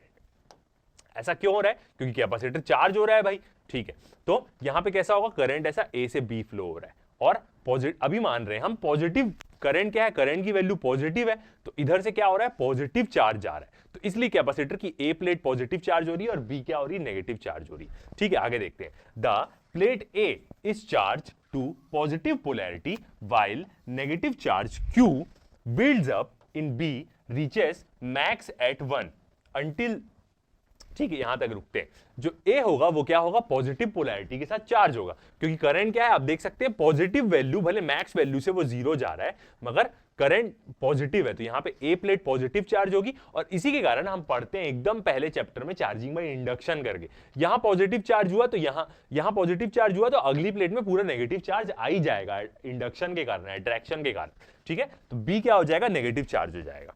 Reaching maximum at 1, maximum at 1 मतलब कैपेसिटर जैसी यहां पे 1 की पोजीशन पे हम आएंगे, मतलब करंट 0 हो गया तो कैपेसिटर फुल चार्ज हो जाएगा वहां पे, मतलब ये अपना एक वोल्टेज VC अपने अक्रॉस, इसका वोल्टेज फुल डेवलप हो जाएगा। तो इसीलिए ये जो वोल्टेज है हमारा येलो रंग का, वो कैपेसिटर का वोल्टेज है। कैपेसिटर फुल चार्ज हो गया यहां पे, तो वोल्टेज क्या हो जाएगा, अब हो गया वोल्टेज मैक्सिमम 1 पे। करंट 0 हो गया, वोल्टेज मैक्सिमम हो गया। तो ये एंड कंडीशन बता रहा है कि 1 के आखिरी में यहां पे कंडीशन क्या होगी, कैपेसिटर फुल चार्ज हो गया VC, तो 1 until the current becomes 0। जैसी करंट 0 हुआ 1/4 साइकिल में कैपेसिटर फुल चार्ज हो गया यहां पे। Okay, the VC is equal to, ये क्या है, एक प्रकार का VC मतलब इसके अक्रॉस का वोल्टेज हम बोल रहे हैं। VC is equal to Q by C is in phase with Q and reaches maximum value at 1। तो क्या हो गया, कैपेसिटर फुल चार्ज हो गया, तो जो ब्लू वाला आपको दिख रहा है वोल्टेज का कर्व और Q का कर्व सेम फेज में रहेगा, मतलब वोल्टेज फुल हो गया, चार्ज फुल मैक्सिमम हो जाएगा। चार्ज भी क्या हो जाएगा, मैक्सिमम वैल्यू में हो जाएगा 1 में, जब कैपेसिटर पूरा चार्ज हो गया, and reaches maximum value at 1। ठीक है, आगे देखते हैं I। अब पावर के बारे में देखें तो I and we are both positive, current और वोल्टेज या हम ये मैं बोले दोनों पॉजिटिव है। यहां पे कैसे देख सकते हैं डायग्राम में, पॉजिटिव हिस्से में ही है दोनों, करंट भी अपना पॉजिटिव हिस्से में है, वोल्टेज भी पॉजिटिव हिस्से में, तो दोनों का प्रोडक्ट क्या आएगा, पॉजिटिव आएगा। तो ये जो आप पीछे हैच वाला एक कर्व देख रहे हैं वो पावर बता रहा है। इस क्वार्टर साइकिल में पावर पॉजिटिव है, इधर नेगेटिव पॉजिटिव नेगेटिव, तो पावर पॉजिटिव होगी, कैपेसिटर फुल चार्ज हो गया, पावर पॉजिटिव अभी लिया कैपेसिटर करंट, पहली 1/4 साइकिल में कैपेसिटर लिया, एसी से पूरी चार्ज लिया, पावर लिया। तो जब करंट और वोल्टेज दोनों पॉजिटिव है तो so P is equal to power, instantaneous power VC equal to I क्या हो जाएगा, पॉजिटिव हो जाएगा। इंस्टेंटेनियस पावर क्या हो जाएगी, पॉजिटिव। तो पहले हिस्से में आप देख सकते हैं प्लस साइन 1/4 साइकिल, तो इस केस में क्या होगा, energy is absorbed from the source during this quarter cycle as capacitor is charged. तो पहली क्वार्टर साइकिल में क्या होगा, एनर्जी सोर्स से एब्सॉर्ब करेगा कैपेसिटर, ये है हमारी सोर्स। क्यों, क्योंकि कैपेसिटर चार्ज हो गया पूरा। ठीक है, तो हमने देखा 1/4 साइकिल में कि 0 से 1 में क्या हो रहा है, कैपेसिटर पूरा चार्ज हो गया, इसी सोर्स से अभी वो एनर्जी लिया। ठीक है, फिर नेक्स्ट क्वार्टर साइकिल में चलते हैं। नेक्स्ट क्वार्टर साइकिल में देखिए, मतलब 1 से 2 तक जाएंगे। अब यहां पे क्या हो रहा है देखते हैं, क्या थी कंडीशन, कहां तक पहुंच गई थी, वोल्टेज मैक्सिमम हो गया था, फुल चार्ज था, करंट 0 हो गया था, ये हमारी एंड कंडीशन थी अभी तक की। ठीक है, अब देखते हैं 1 से 2 में, द करंट I रिवर्सेस इस डायरेक्शन। अब क्या होगा, करंट अपना डायरेक्शन रिवर्स कर देगा, मतलब करंट की वैल्यू 0 हो गई, अब वो रिवर्स डायरेक्शन में बढ़ रहा है। आप देख सकते हैं नेक्स्ट क्वार्टर साइकिल में, तो करंट अपनी क्या कर देगा, पोलैरिटी चेंज कर देगा और रिवर्स डायरेक्शन में बढ़ेगा। तो मगर कैपेसिटर पुरानी पोलैरिटी के हिसाब से चार्ज हुआ है, तो इसीलिए यहां पे दोनों डायग्राम में आप फर्क देख सकते हैं, पहले वाला डायग्राम और ये डायग्राम में। यहां पे आप देख सकते हैं कि प्लस कितना ज्यादा था और नेगेटिव की वैल्यू कितनी ज्यादा थी, तो ये शो कर रहा है कि यहां पे कैपेसिटर फुल चार्ज हो गया एकदम इस साइकिल के एंड में। नेक्स्ट साइकिल में एंड में क्या होगा, अब देख सकते हैं यहां पे प्लस ज्यादा है, माइनस की ज्यादा है। सेकंड वाले जो डायग्राम है इसमें क्या है, प्लस 2 ही ठोक प्लस है और 4 ठोकी माइनस साइन। तो यहां पे ये शो कर रहा है कि कैपेसिटर तो चार्ज है फुल, मगर करंट पोलैरिटी चेंज कर दिया, तो अब कैपेसिटर डिस्चार्ज होना चालू होगा धीरे धीरे करके। इसीलिए यहां पे अब चार्ज कम हो रहा है, क्योंकि करंट पोलैरिटी चेंज कर दिया है अपनी। तो 1 से 2 वाला हिस्सा देख रहे हैं हम, ये हिस्सा देख रहे हैं पूरा, तो करंट I रिवर्सेस इस डायरेक्शन, द एक्यूमुलेटेड चार्ज मतलब जो चार्ज कैपेसिटर में जमा था इस depleted, i.e. The capacitor discharges. तो इस साइकिल के एंड में, ये वाली साइकिल के एंड में कैपेसिटर पूरा डिस्चार्ज हो जाएगा, मगर ये डायग्राम अभी शो कर रहा है कि कैपेसिटर डिस्चार्ज हो रहा है, क्योंकि हम इस साइकिल के बारे में बात करें। एट द एंड तो पूरा डिस्चार्ज हो जाएगा वो, मतलब जब π/2 साइकिल पहुंचा तो कैपेसिटर पूरा डिस्चार्ज हो जाएगा। Discharge during this quarter cycle, इस क्वार्टर साइकिल में कैपेसिटर क्या हो जाएगा, पूरा डिस्चार्ज हो जाएगा। आप देख सकते हैं चार्ज उसका पूरा खत्म हो जाएगा। The voltage reduces but is still positive. Voltage क्या हो रहा है, रिड्यूस हो रहा है, मगर अभी भी वो पॉजिटिव हिस्से में ही है। देख सकते हैं आप यहां से लेके यहां तक वोल्टेज रिड्यूस हो रहा है, चार्ज भी रिड्यूस हो रहा है, क्योंकि कैपेसिटर डिस्चार्ज हो रहा है। इस साइकिल के एंड में वोल्टेज 0 हो जाएगा और चार्ज क्या हो जाएगा, पूरा खत्म हो जाएगा, मगर वोल्टेज अभी भी पॉजिटिव है ही यहां पे। ठीक है, द करंट इज नेगेटिव, मगर इस साइकिल में क्या है, करंट नेगेटिव है। देख सकते हैं करंट नेगेटिव हिस्से में बढ़ रहा है, करंट नेगेटिव हिस्से में बढ़ रहा है, तो वोल्टेज पॉजिटिव है मतलब ईएमएफ पॉजिटिव है और करंट नेगेटिव है, दोनों का प्रोडक्ट करेंगे तो इंस्टेंटेनियस पावर क्या आ जाएगी, नेगेटिव आ जाएगी। इसका मतलब नेगेटिव आ जाएगी इंस्टेंटेनियस पावर। तभी आप देख सकते हैं ये हैच वाला पोर्शन नीचे है, माइनस साइन है यहाँ पे, तो कैपेसिटर क्या करेगा, डिस्चार्ज हो जाएगा, तो पूरी जितनी वो पावर पहले क्वार्टर साइकिल में लिया था, इस साइकिल में वो जितनी पावर लिया था वो उतनी वापस कर देगा इसी सोर्स को। तो their product the power is negative, दोनों का प्रोडक्ट V और I का करेंगे तो पावर नेगेटिव हो जाएगी यहां पे। तो पावर नेगेटिव हो, इसका मतलब क्या हो गया, the energy absorbed during 1/4 cycle, मतलब जो पहली क्वार्टर साइकिल में जो कैपेसिटर एनर्जी एब्जॉर्ब किया था 0 से 1 में जो एनर्जी एब्जॉर्ब किया था is return during this quarter. तो जो कैपेसिटर एनर्जी एब्जॉर्ब किया था इस क्वार्टर में वो क्या कर दिया, रिटर्न कर दिया इसी सोर्स को। ठीक है, अभी हम कहां पहुंचे, आधा पहुंच गए, π/2 पहुंच गए। अगला देखते हैं, तो कैपेसिटर यहां पे डायग्राम का मतलब ये है कि कैपेसिटर डिस्चार्ज हो रहा है, एट द एंड इस साइकिल के में पूरा डिस्चार्ज हो जाएगा, पूरी एसी सोर्स को वो एनर्जी वापस कर देगा। ठीक है, अब अगली क्वार्टर साइकिल में देखते हैं क्या होगा, 2 से 3 के बीच में। अब क्या होगा, यहां पे दोनों नेगेटिव है, करंट भी नेगेटिव है, वोल्टेज भी नेगेटिव है, तो पावर पॉजिटिव हो जाएगी यहां पे। अब ये वाली क्वार्टर साइकिल में कैपेसिटर एनर्जी एब्जॉर्ब करेगा इसी सोर्स से, देखते हैं, और करंट अपनी क्या हो जाएगा, अब वो नेगेटिव साइड में क्या हो गया, पूरा वो हो गया। फर्स्ट वाला देखते हैं, चार्ज का स्कीम। पहले क्या था, पोलैरिटी ऐसी थी, ऐसे जा रहा है मतलब इधर पॉजिटिव इधर नेगेटिव है, फुल चार्ज हो गया था।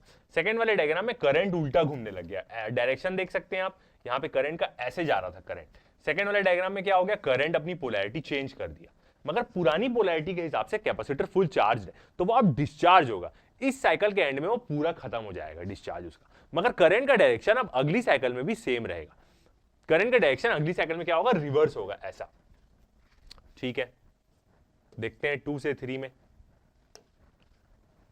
2 से 3 में करंट क्या करेगा, अपना डायरेक्शन यहां पे ऐसे करेगा। ठीक है, करंट का डायरेक्शन क्या होगा, सही नेगेटिव है पॉजिटिव है, ओके। तो 2 से 3 में देखते हैं, as I continues to flows from A to B, I क्या करेगा, कंटिन्यूअसली फ्लो करेगा ए से बी, क्योंकि क्या हो गया, करंट अपना वैल्यू वो कर रहा है। The capacitor is charge to reverse polarity, capacitor कैसे चार्ज होगा, रिवर्स पोलैरिटी में चार्ज होगा, कैपेसिटर रिवर्स पोलैरिटी में चार्ज हो जाएगा, क्योंकि यहां पे आई हमारा 2 से 3 में क्या हो रहा है, बढ़ के कम हो रहा है, ओके।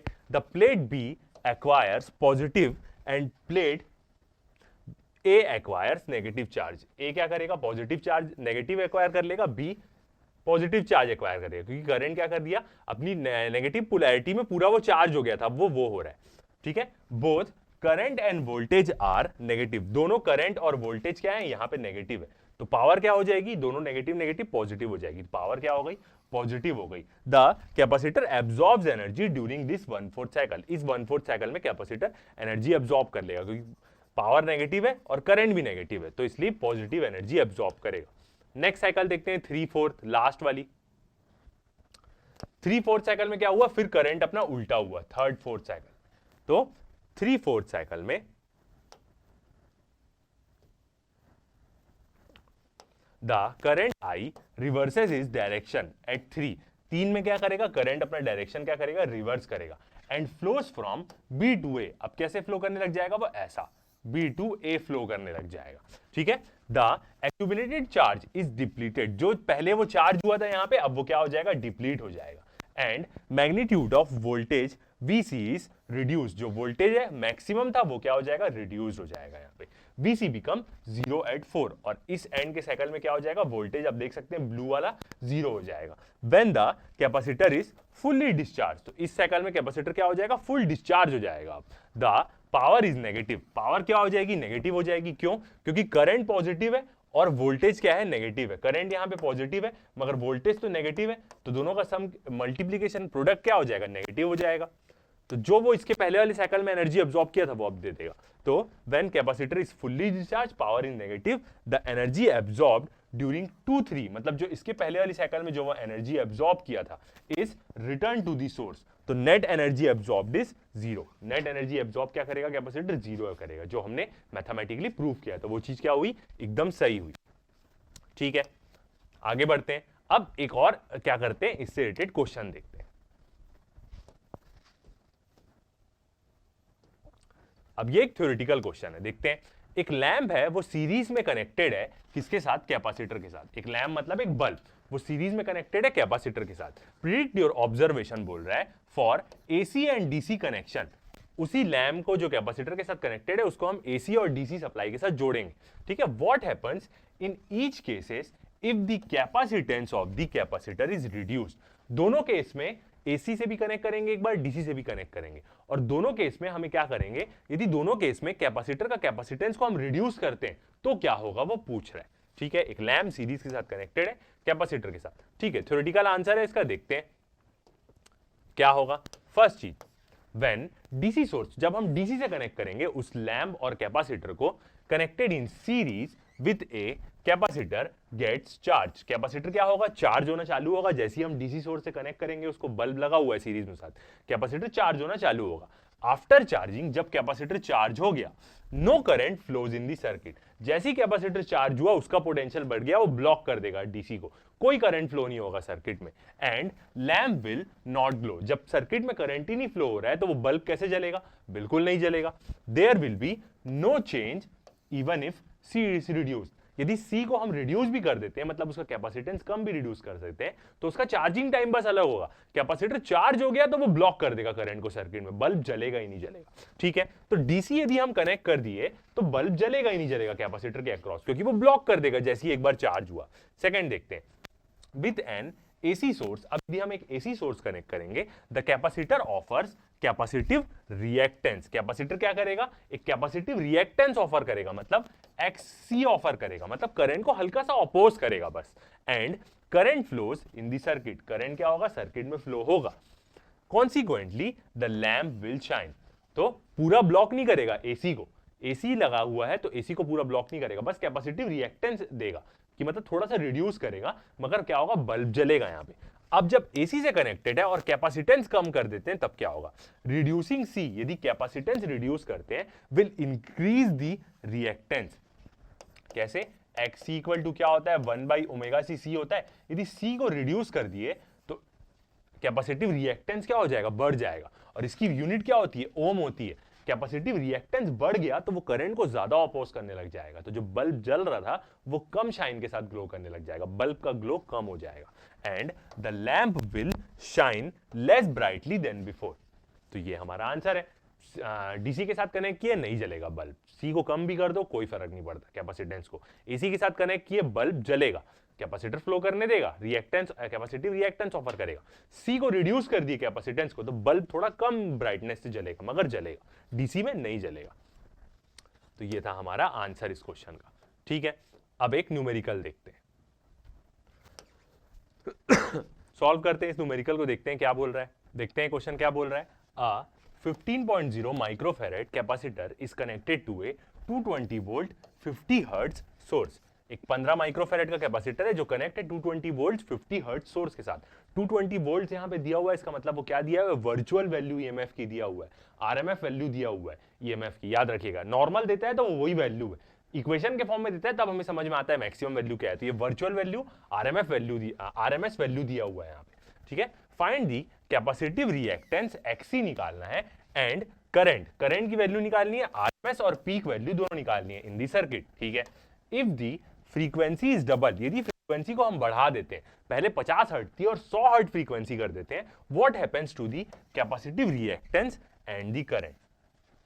ठीक है, कैपेसिटिव रिएक्टेंस क्या होगा और करंट को क्या होगा वो पूछ रहे जब फ्रीक्वेंसी डबल कर देते। अब यहां पे करंट के बारे में नहीं बता रहे कि पीक और आरएमएस दोनों में क्या होगा, तो एक में फर्क पड़ा तो दोनों में, उसमें भी वैसा ही फर्क पड़ेगा, मतलब पीक में जो फर्क पड़ा तो आरएमएस में भी वैसा ही फर्क पड़ेगा, इसलिए वो बोला what happened to the current, दोनों वैल्यू में फर्क पड़ेगा यदि फ्रीक्वेंसी चेंज होती है। देखते हैं, सॉल्व करते हैं इस क्वेश्चन को। फर्स्ट हम लिखते हैं अपनी गिवन वैल्यूज।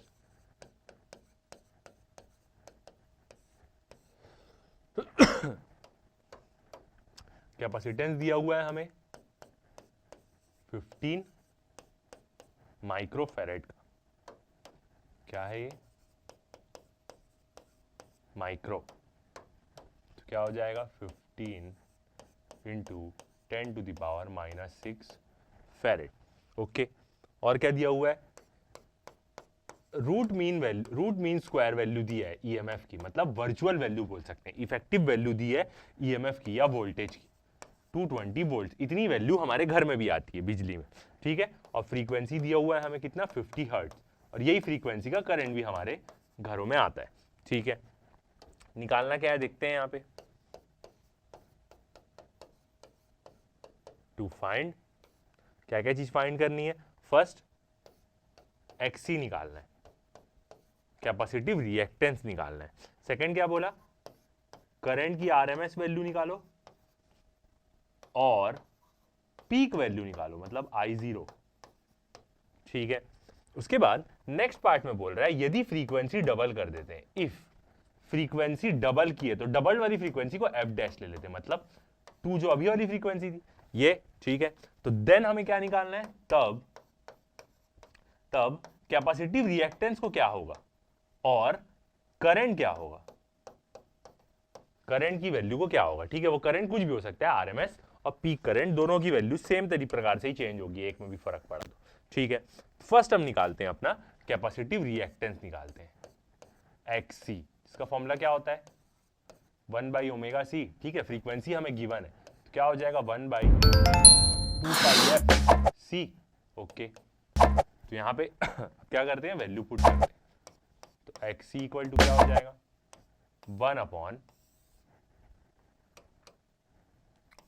1/2π, फ्रीक्वेंसी दी हुई है 50 हर्ट्ज और कैपेसिटेंस कितना दिया हुआ है 15 × 10⁻⁻6, ठीक है। यहां से इसको सॉल्व करेंगे तो हमारा कैपेसिटिव रिएक्टेंस कितना आ जाएगा, इसको सॉल्व करेंगे तो कैपेसिटिव रिएक्टेंस की वैल्यू आ जाएगी 212 ओम। ये आ गया हमारा कैपेसिटिव रिएक्टेंस। नेक्स्ट चीज देखते हैं। नेक्स्ट फर्स्ट आंसर तो हमारा आ गया, अब IRMS वैल्यू निकालने बोला है। तो हमें क्या दिया हुआ है, ERMS की वैल्यू दी हुई है, तो यहां से हम एक प्रकार की ओम्स लॉ यूज कर सकते हैं। IRMS निकालना है तो हम क्या कर सकते हैं, root mean square value EMF की दी हुई है, ERMS दिया है, डिवाइड बाय XC कर देंगे तो आ जाएगा हमारा कैपेसिटिव रिएक्टेंस। कितनी वैल्यू दिया है 220 वोल्ट्स और XC हमारा कितना आया है 212 ही है, ओके। तो यहां से क्या आ जाएगा IRMS कितनी आ गई, रूट मीन स्क्वायर वैल्यू की करंट, इसको सॉल्व करेंगे हम तो आ गया हमारा 1.04 एम्पियर। ये आ गई रूट मीन स्क्वायर वैल्यू, ठीक है।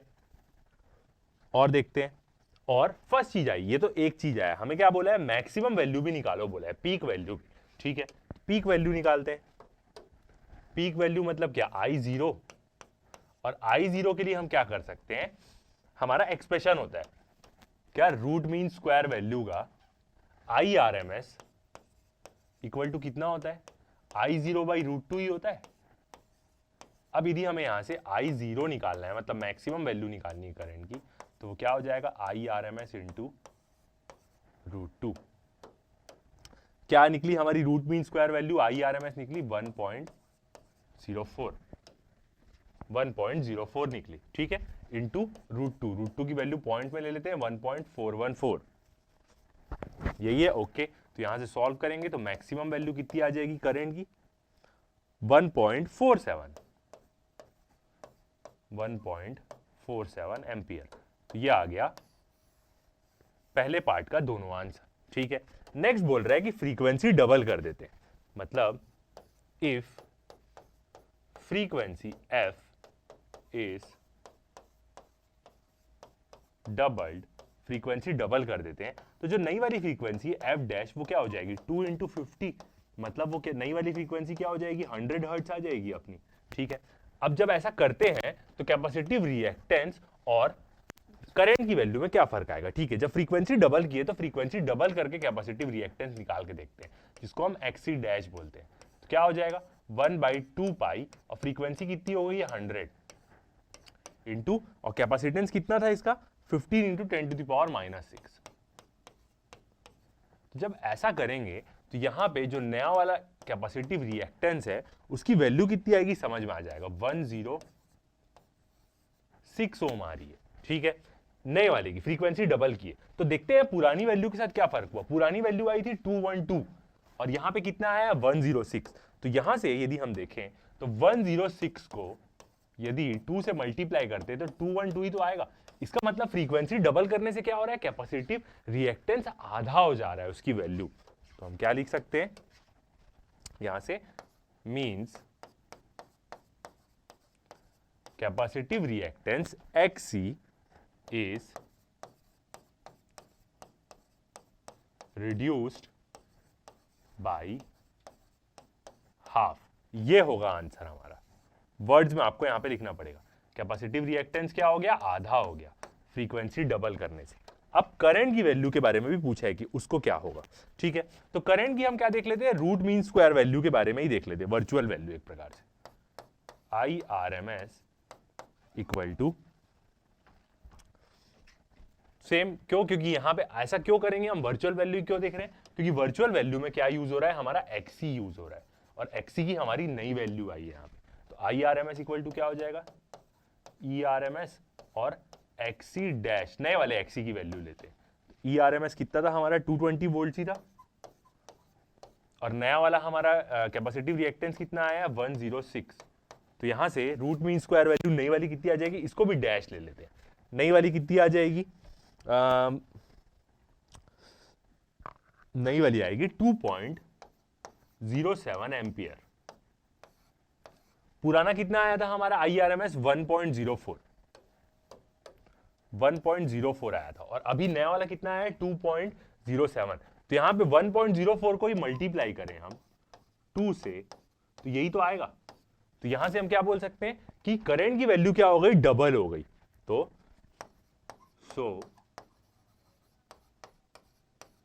Current is doubled. तो ये आ गया हमारा आंसर, मतलब फ्रीक्वेंसी डबल की है तो कैपेसिटिव रिएक्टेंस आधा हो जाएगा। ऑब्वियसली बात है, कैपेसिटर लगा हुआ है इसलिए ऐसा होगा, हमें पता है क्यों ऐसा होता है, इनवर्सली प्रोपोर्शनल होता है और जो करंट की वैल्यू है वो बढ़ जाएगी, मतलब रूट मीन स्क्वायर वैल्यू क्या हो जाएगी, डबल हो जाएगी यहां, क्योंकि कैपेसिटिव करंट की वैल्यू बिल्कुल इंक्रीज होगी क्योंकि कैपेसिटिव रिएक्टेंस क्या हो जा रहा है, आधा हो जा रहा है, तो वो करंट को कम अपोज करेगा ना, इसलिए करंट की वैल्यू क्या हो जा रही है, बढ़ जा रही है। ठीक है, तो ये था पूरा हमारा ऑल्टरनेटिंग करंट, जब हम कैपेसिटर के अक्रॉस क्या करते हैं, अप्लाई करते हैं, पूरी चीजें, सब चीजें इस पे एनसीईआरटी में भी जो भी लिखा है सब चीजों के बारे में। नेक्स्ट जो लेक्चर रहेगा हमारा वो किस पे रहेगा, एलसीआर सर्किट के बारे में रहेगा, कि जब एक रेजिस्टेंस, इंडक्टर, कैपेसिटर को हम सीरीज में कनेक्ट करते हैं एसी सोर्स के साथ, तब उसका वो कैसे होता है, मतलब हम उसमें करंट और ईएमएफ की इक्वेशन कैसे निकालते हैं, वहां पे फेज डिफरेंस क्या होता है, फाई जो होता है वो क्या होता है, वो चीज के बारे में देखेंगे।